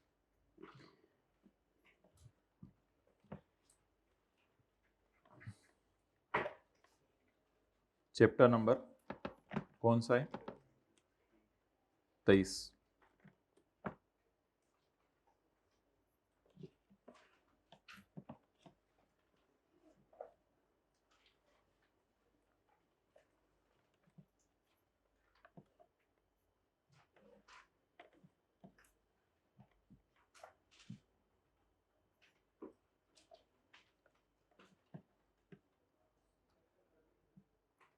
अच्छा, 35। Sale of page 705, sale of 1500 units of taxable goods to unregistered dealers. Note 2, ये तो सेल टू अनरजिस्टर्ड है, वर्किंग 3 में जानी है, ठीक है। The imported goods are subject to tax at higher rate on import, यानी परचेज के वक्त भी, एंड देयर सब्सिक्वेंट, दोनों वक्त इस पे हायर रेट लगना है। और हायर रेट कितने है? दोबारा पढ़ें। द इंपोर्टेड गुड्स, नोट 2 इधर लिखा हुआ था ना, ये बेहतरीन सवाल था, इसमें इसने बताया था हायर रेट है। Imported goods are subject to tax at higher rate on import, यानी परचेज के वक्त भी, एंड देयर सब्सिक्वेंट, और सेल के वक्त भी इस पे कौन सा रेट लगना है? तो परचेज की साइड पे तो इस महीने परचेज नहीं हुई, तो मैं इंपोर्ट के वक्त कैसे हाई रेट लगाऊं? इस महीने परचेज नहीं हुई, तो अगर इस महीने परचेज हुई होती तो ऊपर पड़ी होती। तो फिर सिर्फ किस में डलवाना चाह रहा है सवाल अभी? सेल में। सेल में तो क्या करना है इसको? इसका क्या करना है? वर्किंग नंबर 3 में जाने, और वर्किंग नंबर 3 में एक और ही होती है सेल टू रजिस्टर्ड, और एक और ही होती है सेल टू, यहां पे डाल देनी है सेल कितनी? 2.7। ये कोई थर्ड शेड्यूल का आइटम तो है नहीं कि रिटेल प्राइस में। इंपोर्ट के वक्त मैंने क्यों नहीं लगाया? परचेज का डाटा ही नहीं दिया हुआ। ये डाटा किस वक्त दिया हुआ है? सेल में डालें नॉर्मल तरीके से, और इस सेल को वर्किंग 2 में लेके जाएं और अपोर्शनमेंट ऑफ इनपुट सारा कर दें, वो कोई मसला नहीं। लेकिन यहां पे याद रखने के लिए लिख लें 25%। अब जब सवाल का बने फेस, अब जब सवाल का बने फेस, तो फेस में जब आप आउटपुट निकाल रहे हो तो यहां से पकड़ें सेल, यही जाती होती है ना, यहां से पकड़ें सेल, ये एक्स एक्स आ गई, इसमें से माइनस करें 2.7 और उस पे लगा दें 18%, जैसे सेपरेट ब्लॉक इनकम्स माइनस करते थे, और फिर जमा करें 2.7 और इस पे लगा दें 20। वो तो इस अटेम्प्ट में इस पे फर्दर टैक्स पे लगाना पड़ा, ये अलग से आपा था, तो नीचे आकर इस पे फर्दर टैक्स भी लगा दें, नीचे आके इस पर, बस इससे ज्यादा कुछ नहीं है इसके अंदर। करें नोट। ये कौन सा पेज है जिसपे मैंने नोट किया? 706। इसे परचेज में क्यों नहीं डाला मैंने? परचेज में वो कहते हैं इंपोर्ट और सब्सिक्वेंट सेल पे लगेगा ना, तो वो सेल पे लगा दिए 25%, और इस फिगर को इधर ले जाएं। और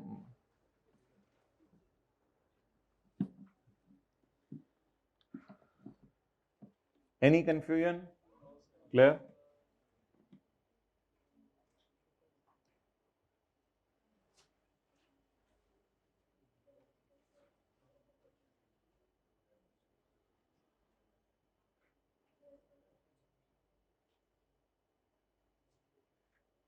जी जी,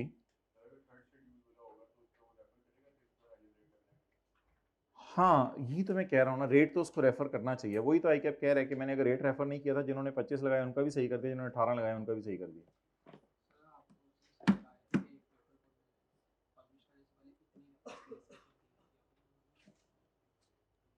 डन जी, फेस भी समझ आ गया क्या करना है?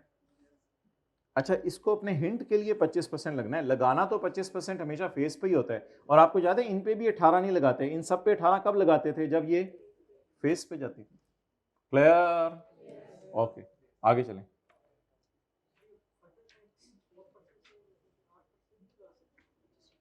किस बात पे, किस वजह से? ना ना ना ना ना, फर्दर टैक्स का तो रेट वही है ना, वो कैसे चेंज करना है? अच्छा, इसके बाद अब आप सवाल निकालें। आप इसके सवाल के नंबर लिख रहे हो नोट्स में, जो मैंने सवाल खुलवा रहा हूँ? अच्छा, इसके बाद हम आपको 90 ये इसका कॉन्सेप्ट क्लियर करवाने लगे हैं। सरमाया वाला सवाल, सरमाया वाला सवाल, ये तो अच्छा सवाल नहीं था। इसमें आई कैप ने जो है वो नहीं बताया था कि रेट 25% है, लेकिन हम फिर भी आपको करवाएंगे। Import of 2000 bottles of shampoo from France. तो इंपोर्टेड शैम्पू हमने देखा था थर्ड शेड्यूल में 25% रेट लगता है इन पे, लेकिन ये आई कैप को बताना चाहिए था rate. The retail price of shampoo is 1900। Done? वो बोले ना, तो ये परचेज वाली साइड आ गई, ये परचेज वाली साइड आ गई। अब आगे चलें। 2000 बॉटल्स में से कितनी?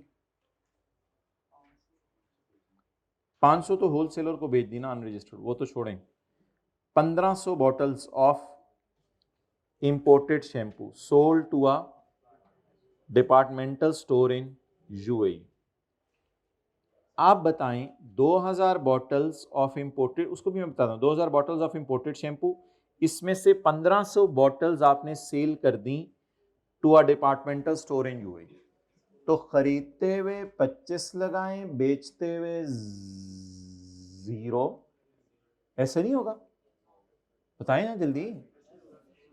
2000 बोतलों में से 1500 बोतलें, 2000 पूरे पे 25 लगाएं, 2000 पूरे पे 25 लगाएं, लेकिन उसके बाद क्या करें? उसमें से 1500 बॉटल्स को बेचते हुए 25 लगाएं, या बेचते हुए ये 0 रेट सेल हो गई? बेचते हुए क्या हो गई? 0 रेट सेल।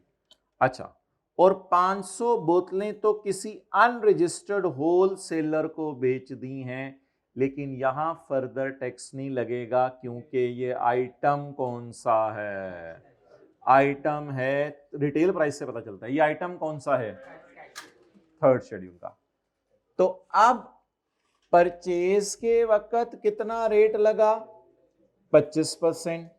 सेल करते हुए यहां कितना रेट लगा? जल्दी बताएं जरा, यहां कितना लगा परचेज पे? 25। कहां पे? वर्किंग वन में। पिछले सवाल में परचेज पे क्यों नहीं लगाया?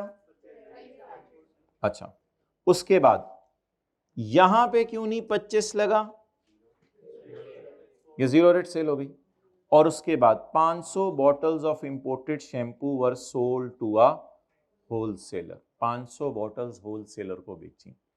तो इस पे 25 जमा 4 ना लगाएं, इस पे क्या लगा दें? 25। क्योंकि इंपोर्टेड चीजें जब इंपोर्ट हों या सेल हों, हमेशा दोनों मौके पे कितना टैक्स लगता है? 25%। क्लियर? अब क्या करेंगे? करवाएं। वर्किंग नंबर 1, इनपुट लगाते हुए purchase of shampoo, third schedule item. मुझे बताएं इसकी क्वांटिटी कितनी है? 2000। और उसके बाद मल्टीप्लाइड बाय, भाई शौक से करें ना, बातें ना करें आप लोग, अगर शौक से बैठे तो बैठे। 2000 ज़रब retail price 1900 is equal to 30 ज़रब 25%। ये आपने कहां डाल दिया? इनपुट में। ये आपने इनपुट में डाल दिया, ठीक है। अच्छा, इसके थोड़ी देर बाद हमें एक चीज पता चली थी कि इस परचेज की अलग सेल दी हुई है। This purchase is for 0 rate sale and this purchase is for this sale. फिर हमने पता क्या किया था? फिर हमने यहां से काट दिया था, फिर हमने यहां से क्या किया था? काट दिया था, और काट के इसको ले गए थे वर्किंग 2 पॉइंट। ओ भाई जिसने इधर भी लगा दिया हल्के फुल्के नंबर उसको इधर मिल गए होंगे, और हम परेशान ना हुआ करें। फिर हम इसको लेके थे वर्किंग 2.1 में। वर्किंग 2.1 में फिर हमने शैम्पू अलग अलग किए थे, परचेज फॉर लोकल सेल, और क्योंकि परचेज करते हुए हमें नहीं पता था आगे इस परचेज की सेल दी हुई है, परचेज फॉर लोकल सेल, आगे आगे बोले purchase for zero rate sale. बोले परचेज तो पहले रिकॉर्ड करें ना, 2000 में से कितने 500 लोकल सेल हो गए थे और 1500 ये मैं वही 950 दोबारा रिकॉर्ड करने लगा हूं, लेकिन यहां हम बॉल पॉइंट से काट देंगे पेपर में, क्योंकि परचेज करते हमें पता नहीं था this purchase is for this sale जी इनटू 25%। इस परचेज की सेल अलग से नीचे दी हुई है। भाई इतनी लंबी बात की है, एंड पे आपने कह दिया ये नहीं समझ आई। 2000 शैम्पू जो इंपोर्ट हुए हैं, दिस परचेज इज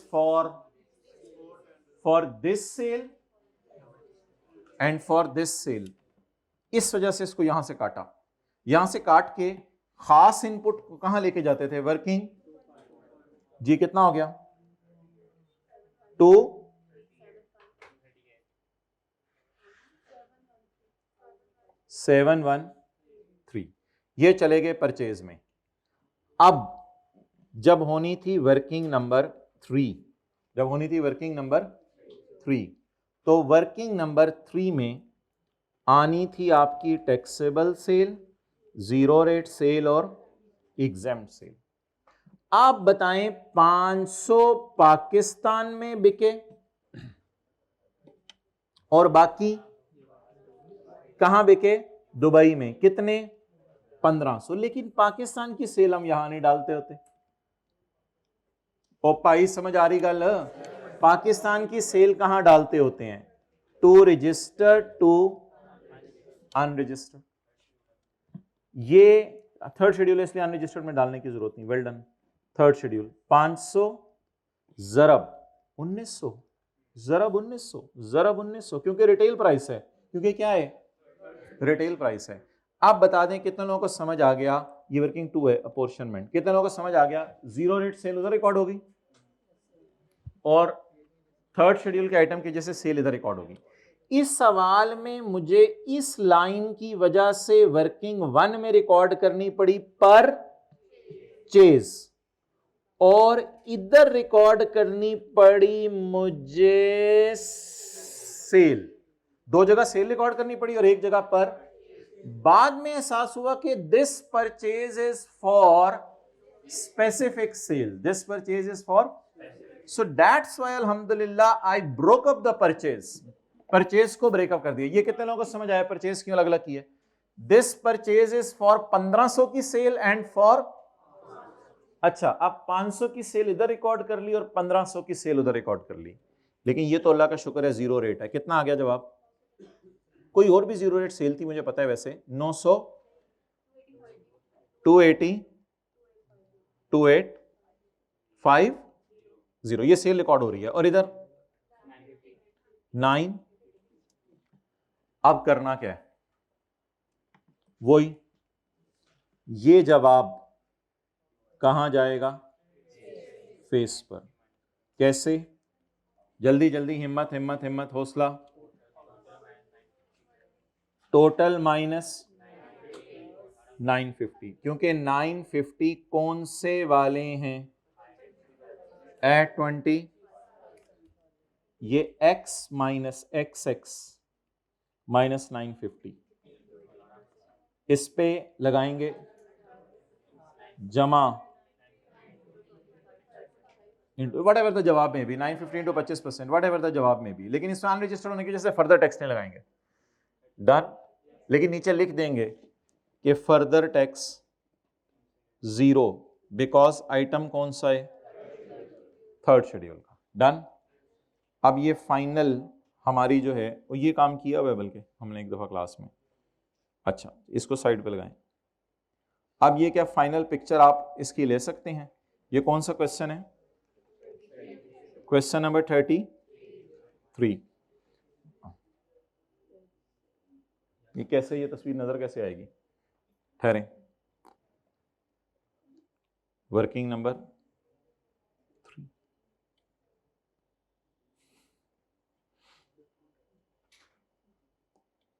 अब लें,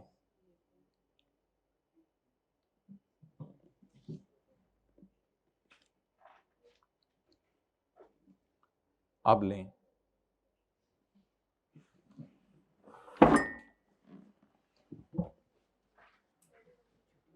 आप तसल्ली से पढ़ें, मुझे पता है अब थोड़ा टाइम लग गया, क्या करें, तसल्ली से पढ़ें।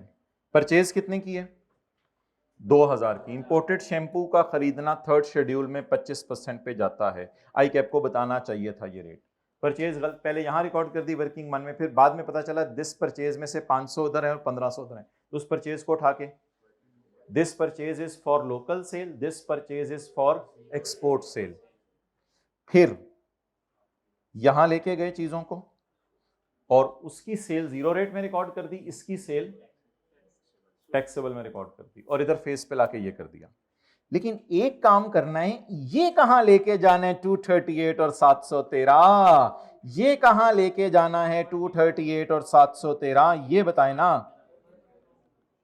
ये सेल वगैरह निकल आनी थी, जो भी होनी थी। सेल के आगे जो इनपुट का कॉलम है उसमें इसके सामने ले जाना था ये और इंपोर्टेड के सामने ले जाना था ये, क्योंकि this purchase is for this sale and this purchase is for, ये क्लियर हो गया, वंस फॉर ऑलवेज क्लियर हो गया, ओके। अच्छा, मतलब परचेज सेल दोनों साइड पे लगाना होता है 25, लेकिन अल्लाह का शुक्र इस सवाल में हमें सेल पे 25 इसलिए नहीं लगाना पड़ा, थोड़ी सी जीरो रेट सेल हो रही थी, थोड़ी सी जीरो रेट सेल हो रही थी। अच्छा, अब है लेटेस्ट अटेम्प्ट। लेटेस्ट अटेम्प्ट में तो आई कैप मान गया कि मुझे जो है वो 18% वालों को भी मैंने पास किया है, क्योंकि मैंने इसमें भी नहीं बताया था कि क्या है। लेकिन हम चलें खोल के तो देखते हैं उसमें क्या सिनेरियो है, क्योंकि ये एडजस्टमेंट अब हमारे दिमाग पे चढ़ी हुई है, तो इसको अच्छे तरीके से चढ़ा लें ऊपर। Question number 8, 12,000 units of goods specified in third schedule with a custom assessed value of 38.4 and the retail price was 4,000। अब ये बात अलग है कि एक्चुअल हमने प्राइस ली थी, फिर 130% लिया था, उसका हायर लिया था। फिलहाल आप मुझे बताएं इसको कहां लेके जाना है, तसल्ली से बताएं इसको। अगर पेपर में बताया होगा इसका रेट 25% है, इसको कहां लेके जाना है? वर्किंग वन में। सबसे पहले सवाल में वर्किंग वन में लेके गया था क्योंकि उसमें सेल क्या लिखा हुआ था, दूसरे सवाल में वर्किंग वन में भी लेके गया, 3 में भी लेके गया। इस सवाल में ये वर्किंग वन में क्यों जाएगा? इंपोर्ट से, और इंपोर्ट पे आई कैप को बताना चाहिए था रेट 25% है, 18% वालों को भी पास किया। चलें, जब इंपोर्ट में आप लेके गए तो इंपोर्ट में लेके गए तो इस पे इंपोर्ट के वक्त कितना रेट लगा दिया? 20, ये इंपोर्ट पे लग गया। अब देखते हैं ये सेल कैसे हुआ। 12,000 units of above mentioned goods, all he लिख देना चाहिए था, अबव मेंशन से लगता है 12,000 में से थोड़े से। 12,000 units of above mentioned goods specified in third schedule are supplied to on board and route to Italy. तो ये कौन सी सेल बन गई? आप बताएं इसकी सेल वही 130% वाली और वो हायर वाली लेके जानी है, इसकी सेल कहां लेके जानी है? परचेज कहां लेके जानी है? वर्किंग वन में, एट कितने परसेंट? 25%। और फिर सेल कहां लेके जानी है? अच्छा, अब वर्किंग वन में इसकी लेके जानी थी परचेज, वो फिर जरा लंबा स्यापा था कि इसकी परचेज के वक्त जो है वो कोई थोड़ा सा मसला था, वो मैं ज़रा ढूंढता हूँ सोल्यूशन, उसमें आपको मैं बता देता हूँ। वो फिगर हमने बड़ी मेहनत से निकाली थी, वो फिगर देख लेते हैं।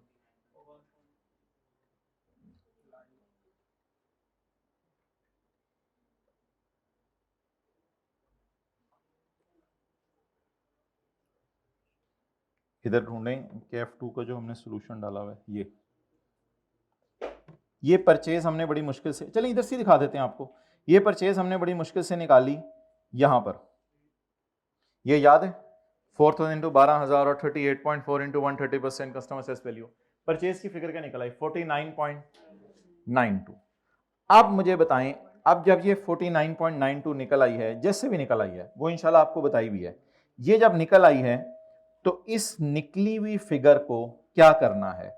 49.92 रिटेल प्राइस वाली। रिटेल प्राइस वाली चीजों में हमने कहा था अगर वो कह दे कस्टम असेस्ड वैल्यू है तो रिटेल प्राइस पे लेने हैं, या फिर ऐसी सूरत में रिटेल प्राइस या कस्टम वैल्यू का 130% और हायर।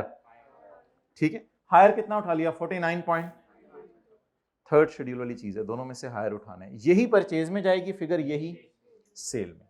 तो हमने इसको डालना था वर्किंग वन में 49.92 इंटू 25%, लेकिन यहां हमने नहीं डाला, इसको डाल दिया वर्किंग 2.1 में। किस वजह से? इस वजह से कि ये परचेज है। This purchase is only for Italy sale. अब तो मेरे ख्याल से बहुत बात हो गई है। This purchase is for Italy sale, so that's why working one में ना डालें, वर्किंग वन के बजाय वर्किंग 2.1 में डाल दें। ये इसका इनपुट आ गया। जब सेल में डालने की बारी आए तो वर्किंग 3 में ना डालें इसको। सेल में डालने की बारी आए तो 49.92 को पकड़ें और डायरेक्ट डाल दें जीरो रेट सेल में। ये जीरो रेट सेल में आ गया। And this purchase is for this sale. तो अब ये तीनों सवालों के अंदर एडजस्टमेंट डिस्कस होगी। अच्छा, इसमें अब मैं आपको बता रहा था कि आप लोग कहते होते थे ये 5.36 अपोर्शन करना है। ये 5.36 क्या है? ये किया करें अपोर्शन जब बात सुन, ये किया करें अपोर्शन 5.36 जब सवाल में आपको जीरो रेट सेल डब्बे में दी हो। जब सवाल में आपको जीरो रेट सेल डब्बे में दी हो, किया करें ये जीरो रेट सेल डब्बे में दी है या एक ही जीरो रेट सेल है और उसी की पर। तो जब एक ही जीरो रेट सेल है पूरे सवाल में और उसकी परचेज भी अलग से दी हुई है, मैं आपको अब कौन सा कॉन्सेप्ट समझा रहा हूं? मैंने जो आज के नोट्स बनाए हुए हैं, मैं आपको कौन सा सब्जेक्ट कॉन्सेप्ट समझा रहा हूं? मैं आपको नॉट अपोर्शनिंग इनपुट वाला कॉन्सेप्ट समझा रहा हूं। ठीक है, समझे मेरी बात है? इधर आए, मुझे बताएं क्या पूरे सवाल में किसी डब्बे में जीरो रेट सेल दी हुई है, ऊपर वाले डब्बे में जीरो रेट सेल दी हुई, एक्सपोर्ट सेल दी हुई है, या एक ही एक्सपोर्ट सेल है और उस एक्सपोर्ट सेल की पर भी अलग से दी हुई है? आप बता दें क्या करना बेहतर है? बस इसकी फिर ये जीरो रेट सेल है, इसका इनपुट इधर डाल दें, बाकी इनपुट फिर इनका होगा। अच्छा, आगे चलें। अब इसी कॉन्सेप्ट को आगे लेके चलें। अब एक सवाल था जो अभी मैंने आपको करवाया थोड़ी देर पहले। वो सवाल था, ये चैप्टर नंबर कौन सा चल रहा है? 23। अल्लाह आपका भला करे, चैप्टर नंबर 23 साढ़ा घूम गया। ये चैप्टर नंबर 23। अभी ये मैंने आपको सवाल करवाया, इस पूरे सवाल में export sale zero rate sale डब्बे में दी हुई है या अलग से दी हुई है एक्सपोर्ट सेल्स? भाई तू किधर है? आप भाई अटेंटिव हो जाएं। इस पूरे सवाल में जीरो रेट सेल डब्बे में दी हुई है या अलग से दी हुई है? दो जीरो रेट सेल हैं, एक जीरो रेट सेल ये दी हुई है, एक जीरो रेट सेल ये दी हुई है, और एक zero rate sale shaving cream supplied on board to, ये दो जीरो रेट सेल दी हुई है। इस जीरो रेट सेल की परचेज ये दी हुई है इस जीरो रेट सेल की परचेज ये दी हुई है, और इस जीरो रेट सेल की परचेज, तो बताएं जीरो रेट सेल डब्बे में दी हुई है या जीरो रेट सेल सवाल में अलग से दी हुई है? अब मैंने आपको दो सवाल दिखा दिए। कौन कौन सा सवाल दिखाया? लेटेस्ट टाइम का सवाल दिखाया, 12,000 की सेल जीरो रेट थी, बस पूरे सवाल में एक जीरो रेट थी और उसकी पर चेज भी गिवन थी। दूसरा सवाल क्वेश्चन 33 दिखाया, उसमें दो जीरो रेट सेल थी और उनकी परचेज साथ साथ थी, परचेज कहीं ना कहीं थी, ऊपर नीचे थी परचेज। तो जब जीरो रेट सेल एक दो हो और उनकी परचेज भी साथ साथ, वरना तो परचेज पोर्शन करनी पड़ेगी ना, परचेज भी साथ साथ नहीं हो तो बेहतर है कि उनकी परचेज उनके सामने लिख दें और बाकी वर्किंग वन वाला इनपुट बट टैक्सेबल के आगे डाल दें, वर्किंग वन वाला इनपुट टैक्सेबल के आगे डाल दें। लेकिन इससे पहले सवालों में हम क्यों नहीं ऐसा करते थे? मिसाल के तौर पे ये एक सवाल आ रहा है आपके सामने, ये सवाल है क्वेश्चन 30, एक्सपोर्ट सेल 12, इसकी परचेज कहीं दी हुई है? हल्की फुल्की दी होती थी, this purchase is for this export cell, लेकिन वो सारी एक्सपोर्ट सेल की नहीं होती थी, वो कोई इक्का दुक्का बीच में एक्सपोर्ट सेल की होगी, वो हल्का फुल्का दे देता था। जब यूनिट्स वगैरह मेरे ख्याल से डाल के एग्जैक्ट मेजरमेंट्स दे रहा हो ना, यूनिट्स वगैरह डाल के, क्योंकि कई दफा ना ऐसे भी लिखा हो सकता है नीचे जाके परचेज फॉर एक्सपोर्ट सेल, वो सारी एक्सपोर्ट सेल के लिए नहीं होती, वो कोई इक्का दुक्का एक्सपोर्ट सेल के लिए होती है, या इस किस्म का चक्कर होता है। जब यूनिट्स वगैरह दे के एग्जैक्ट वही परचेज दे रहा हो और उन्हीं की सेल दे रहा हो, सरमाया वाला क्वेश्चन है, लेटेस्ट वाला, तो फिर ऐसा करें कि वर्किंग वन वाला इनपुट अपोर्शन करने की जरूरत नहीं है, बल्कि परचेज का आप दो सवाल बताएं जिसमें एक्सपोर्ट सेल अलग से गिवन है क्वांटिटीज में, सरमाया वाला और लेटेस्ट इनपुट। एक्सपोर्ट सेल अलग से गिवन है क्वांटिटीज की फॉर्म में, ऊपर डब्बे में गिवन नहीं है, और उनकी परचेज की भी अलग लाइन अवेलेबल है, इसलिए इनपुट अपोर्शन करने की जरूरत। ये बातें ना भी पता हो तो एक दो नंबर कटने, कोई इससे परेशानी वाली बात नहीं है। अच्छा, ये हमारी बातें जी खत्म हो गई। अब आप हजरात आखिरी चीज सुन लें जो कि उसने लेटेस्ट अटेम्प्ट में की है। वो सवाल तो मैं आपको नहीं करने को कह रहा, लेटेस्ट अटेम्प्ट का सवाल क्वेश्चन नंबर 6। ओके, जरा टेक लगा लें और आराम से तसल्ली से बात सुननी है। वो डब्बा बना हुआ है हमारी किताब में, डब्बा बना हुआ है हमारी किताब में, चैप्टर नंबर 12, ये नोट्स में डाल देना, बिल्कुल भी नहीं है ये नोट्स में। Chapter number 12, page number 297, page number 297। भाई जरा काउंट करें कितने लोग बैठे हैं, पेज नंबर 2, फिर उनको बताएं। पेज नंबर 297 निकाल लें, पेज नंबर 297, बस आखिरी सफा आपसे निकलवा रहे हैं, ज्यादा हम आपको तंग नहीं करना चाहते। 297, एक दो न्यूमेरिकल्स की एडजस्टमेंट थी, वो हम आपको लास्ट टाइम वाली दे देंगे, वो कोई मसला नहीं है, उसमें टैक्स लायबिलिटी पुरानी हुई तो खैर है। Please review the diagram below before solving the above question.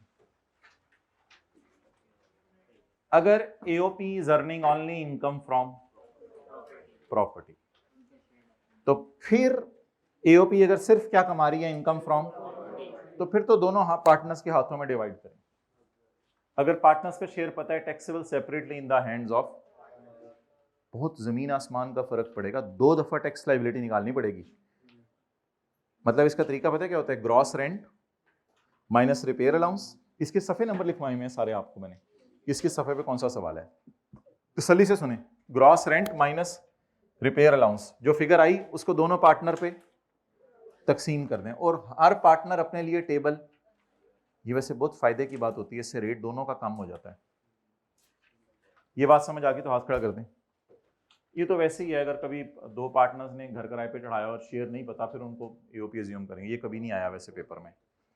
ये वाला सवाल, AOP is earning income from property and income from, जब हमने कहा बिजनेस के साथ एओपी प्रॉपर्टी इनकम कमाने लग जाए, फिर आप इसको एओपी की इनकम फ्रॉम प्रॉपर्टी में डाल दें, यानी अब हमने पार्टनर्स में प्रॉपर्टी इनकम जुदा जुदा नहीं की थी, हमने बिजनेस इनकम रिकॉर्ड की थी। और तो बोलें जब एओपी का न्यूमेरिकल सॉल्व हुआ था तो कैसे हुआ था, आईएफबी आईएफपी दोनों को करके चल पड़े थे, डन।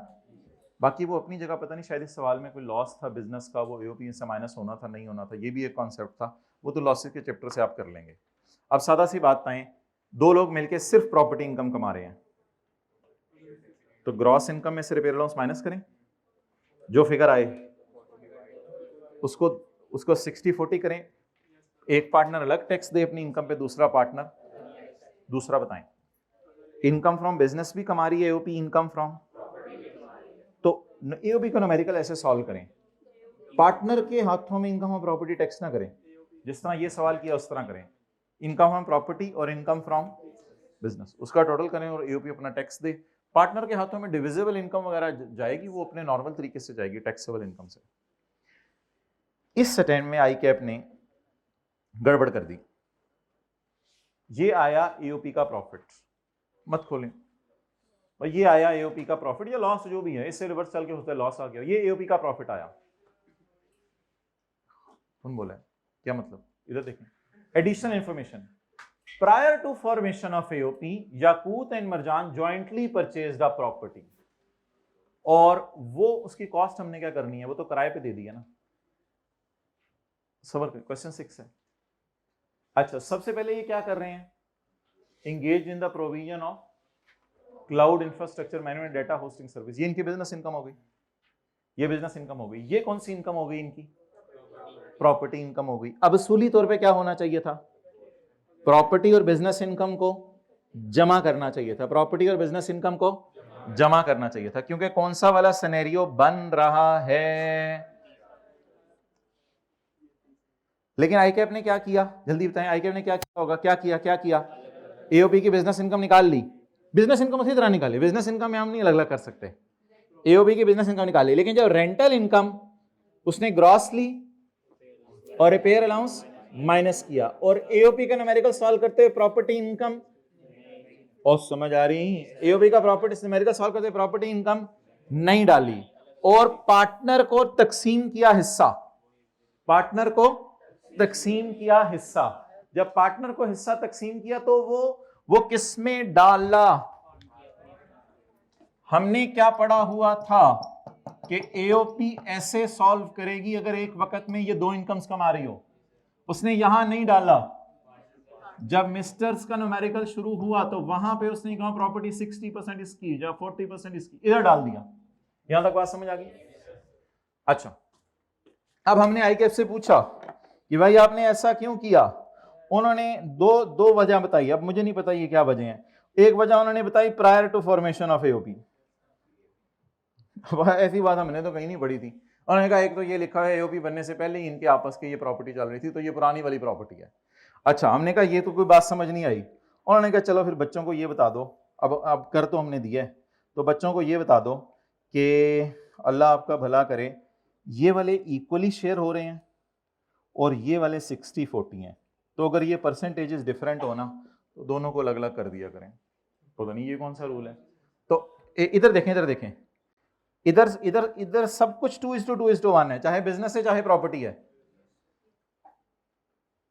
इधर एक ही परसेंटेज है 2:2:1, और इधर इसकी परसेंटेज क्या है, बोले ना, formed an AOP under name फलान फलान कंट्रीब्यूटिंग ये and sharing profits and losses equally, sharing profits and losses equally, तो एओपी बनाई है। और इधर लिखा हुआ है prior to formation of AOP, AOP बनने से पहले ही हम इनकम फ्रॉम, अब इन चीजों का मेरे पास तो हल कोई नहीं, आपके अटेम्प्ट के अंदर भी आना कोई नहीं, यहां लिख लें। लेटेस्ट अटेम्प्ट के क्वेश्चन 6 में, ये पेज तो मैंने सबसे पहले खुलवाया था, पेज 298, लेटेस्ट अटेम्प्ट के क्वेश्चन 6 में आईकैप कहता है अपने ईमेल के रिप्लाई में, लेटेस्ट अटेम्प्ट के क्वेश्चन 6 में आईकैप कहता है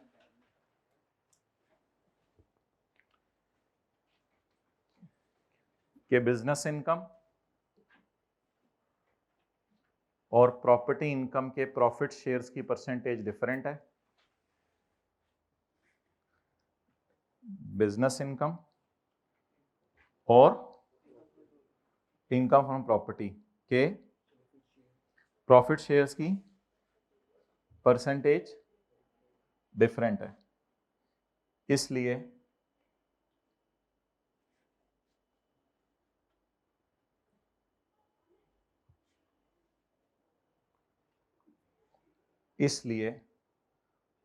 भी है, लेकिन हो जाएगा, फिक्र सही हो जाएगा, इसलिए भी कि प्रॉपर्टी बिजनेस से पहले किराए पे चढ़ाई हुई है, बिजनेस शुरू करने से पहले चढ़ाई ना, और इसलिए भी कि प्रॉपर्टी बिजनेस शुरू करने से पहले किराए पे चढ़ाई हुई है, तो फिर ये पार्टनर के हाथों में इनकम हम प्रॉपर्टी डाल दें, तो इनकम हम प्रॉपर्टी पार्टनर के हाथों में डाल दें। उनको को जूम मीटिंग थोड़ी देर में शुरू होगी, 6:20 पे होनी थी, तो उन्हें को थोड़ी देर में शुरू होगी, उसको बता दो बस थोड़ी देर, उनको मैसेज, सर कोई क्रिटिकल काम में फंसे हुए, तो वो थोड़ी देर में जूम मीटिंग शुरू होगी। अच्छा, नॉर्मल तरीका बताएं, नॉर्मल तरीका, वैसे ही इनकम हम प्रॉपर्टी आप कमा रहे हैं, दो लोग मिलकर इनकम हम प्रॉपर्टी कमा रहे हैं, तो क्या करेंगे, मिस्टर ए के न्यूमेरिकल में उसकी इनकम हम प्रॉपर्टी डालेंगे, बी के न्यूमेरिकल में उसकी इनकम प्रॉपर्टी। आप बिजनेस भी कर रहे हैं, प्रॉपर्टी इनकम भी कमा रहे हैं, तो इधर ही बिजनेस डालें, इधर ही इनकम फ्रॉम प्रॉपर्टी डालें, ठीक है। और फिर पार्टनर के हाथों में दोबारा इनकम प्रॉपर्टी डालने की जरूरत, वो डिविजिबल इनकम के रास्ते से आ जाएगी खुद ही। और आखिरी बात बोलें, अगर दोनों की परसेंटेज अलग दी हुई है या इनकम प्रॉपर्टी आपने पहले से किराए पे चढ़ाई हुई है, तो फिर बिजनेस इधर डाल दें, प्रॉपर्टी को वो कर दें। डन। चलें, वो एक दो नंबर कट जाएंगे, क्या होगा उसकी वजह से। अब हमने आपको 2 सवालों के सोल्यूशन भेजने हैं, वो हम शायद लास्ट टाइम वाले भेज देते हैं आपको, वो आपने देखने हुए देख लीजिएगा, नहीं भी देखने हुए कोई मसला नहीं। इधर तशरीफ लाएं। चैप्टर कौन सा है? Chapter number 18। चैप्टर नंबर 18 के अंदर है क्वेश्चन नंबर 19। क्वेश्चन कौन सा लिखा हुआ है मैंने चैप्टर 18 में? 19। Question 19। Sultan is a part time singer, he owns a studio. इसकी छोटी सी इनकम फ्रॉम बिजनेस हमने निकाली थी पॉइंट ई और एफ में, ये आपको भेज देंगे। और लॉसेस के एक चैप्टर का सवाल है, वो भी आपको भेज देंगे, यानी कि ये आधे घंटे की वीडियो होगी। अभी जाएं, अल्लाह हाफिज। बाकी आपसे कोई बात करनी हुई तो 30-31 को हम वीडियो एक अपलोड कर देंगे। कई दफ़ा को बच्चे सवाल पूछते हैं, कोई बंदा वैसे कहता है ये चीज़ ज़रा इनको बता दें, वो कोई करनी हुई तो छोटी सी वीडियो इसी का पार्ट भी बना देंगे जैसे। तो बहरहाल जाएं, अल्लाह हाफिज़।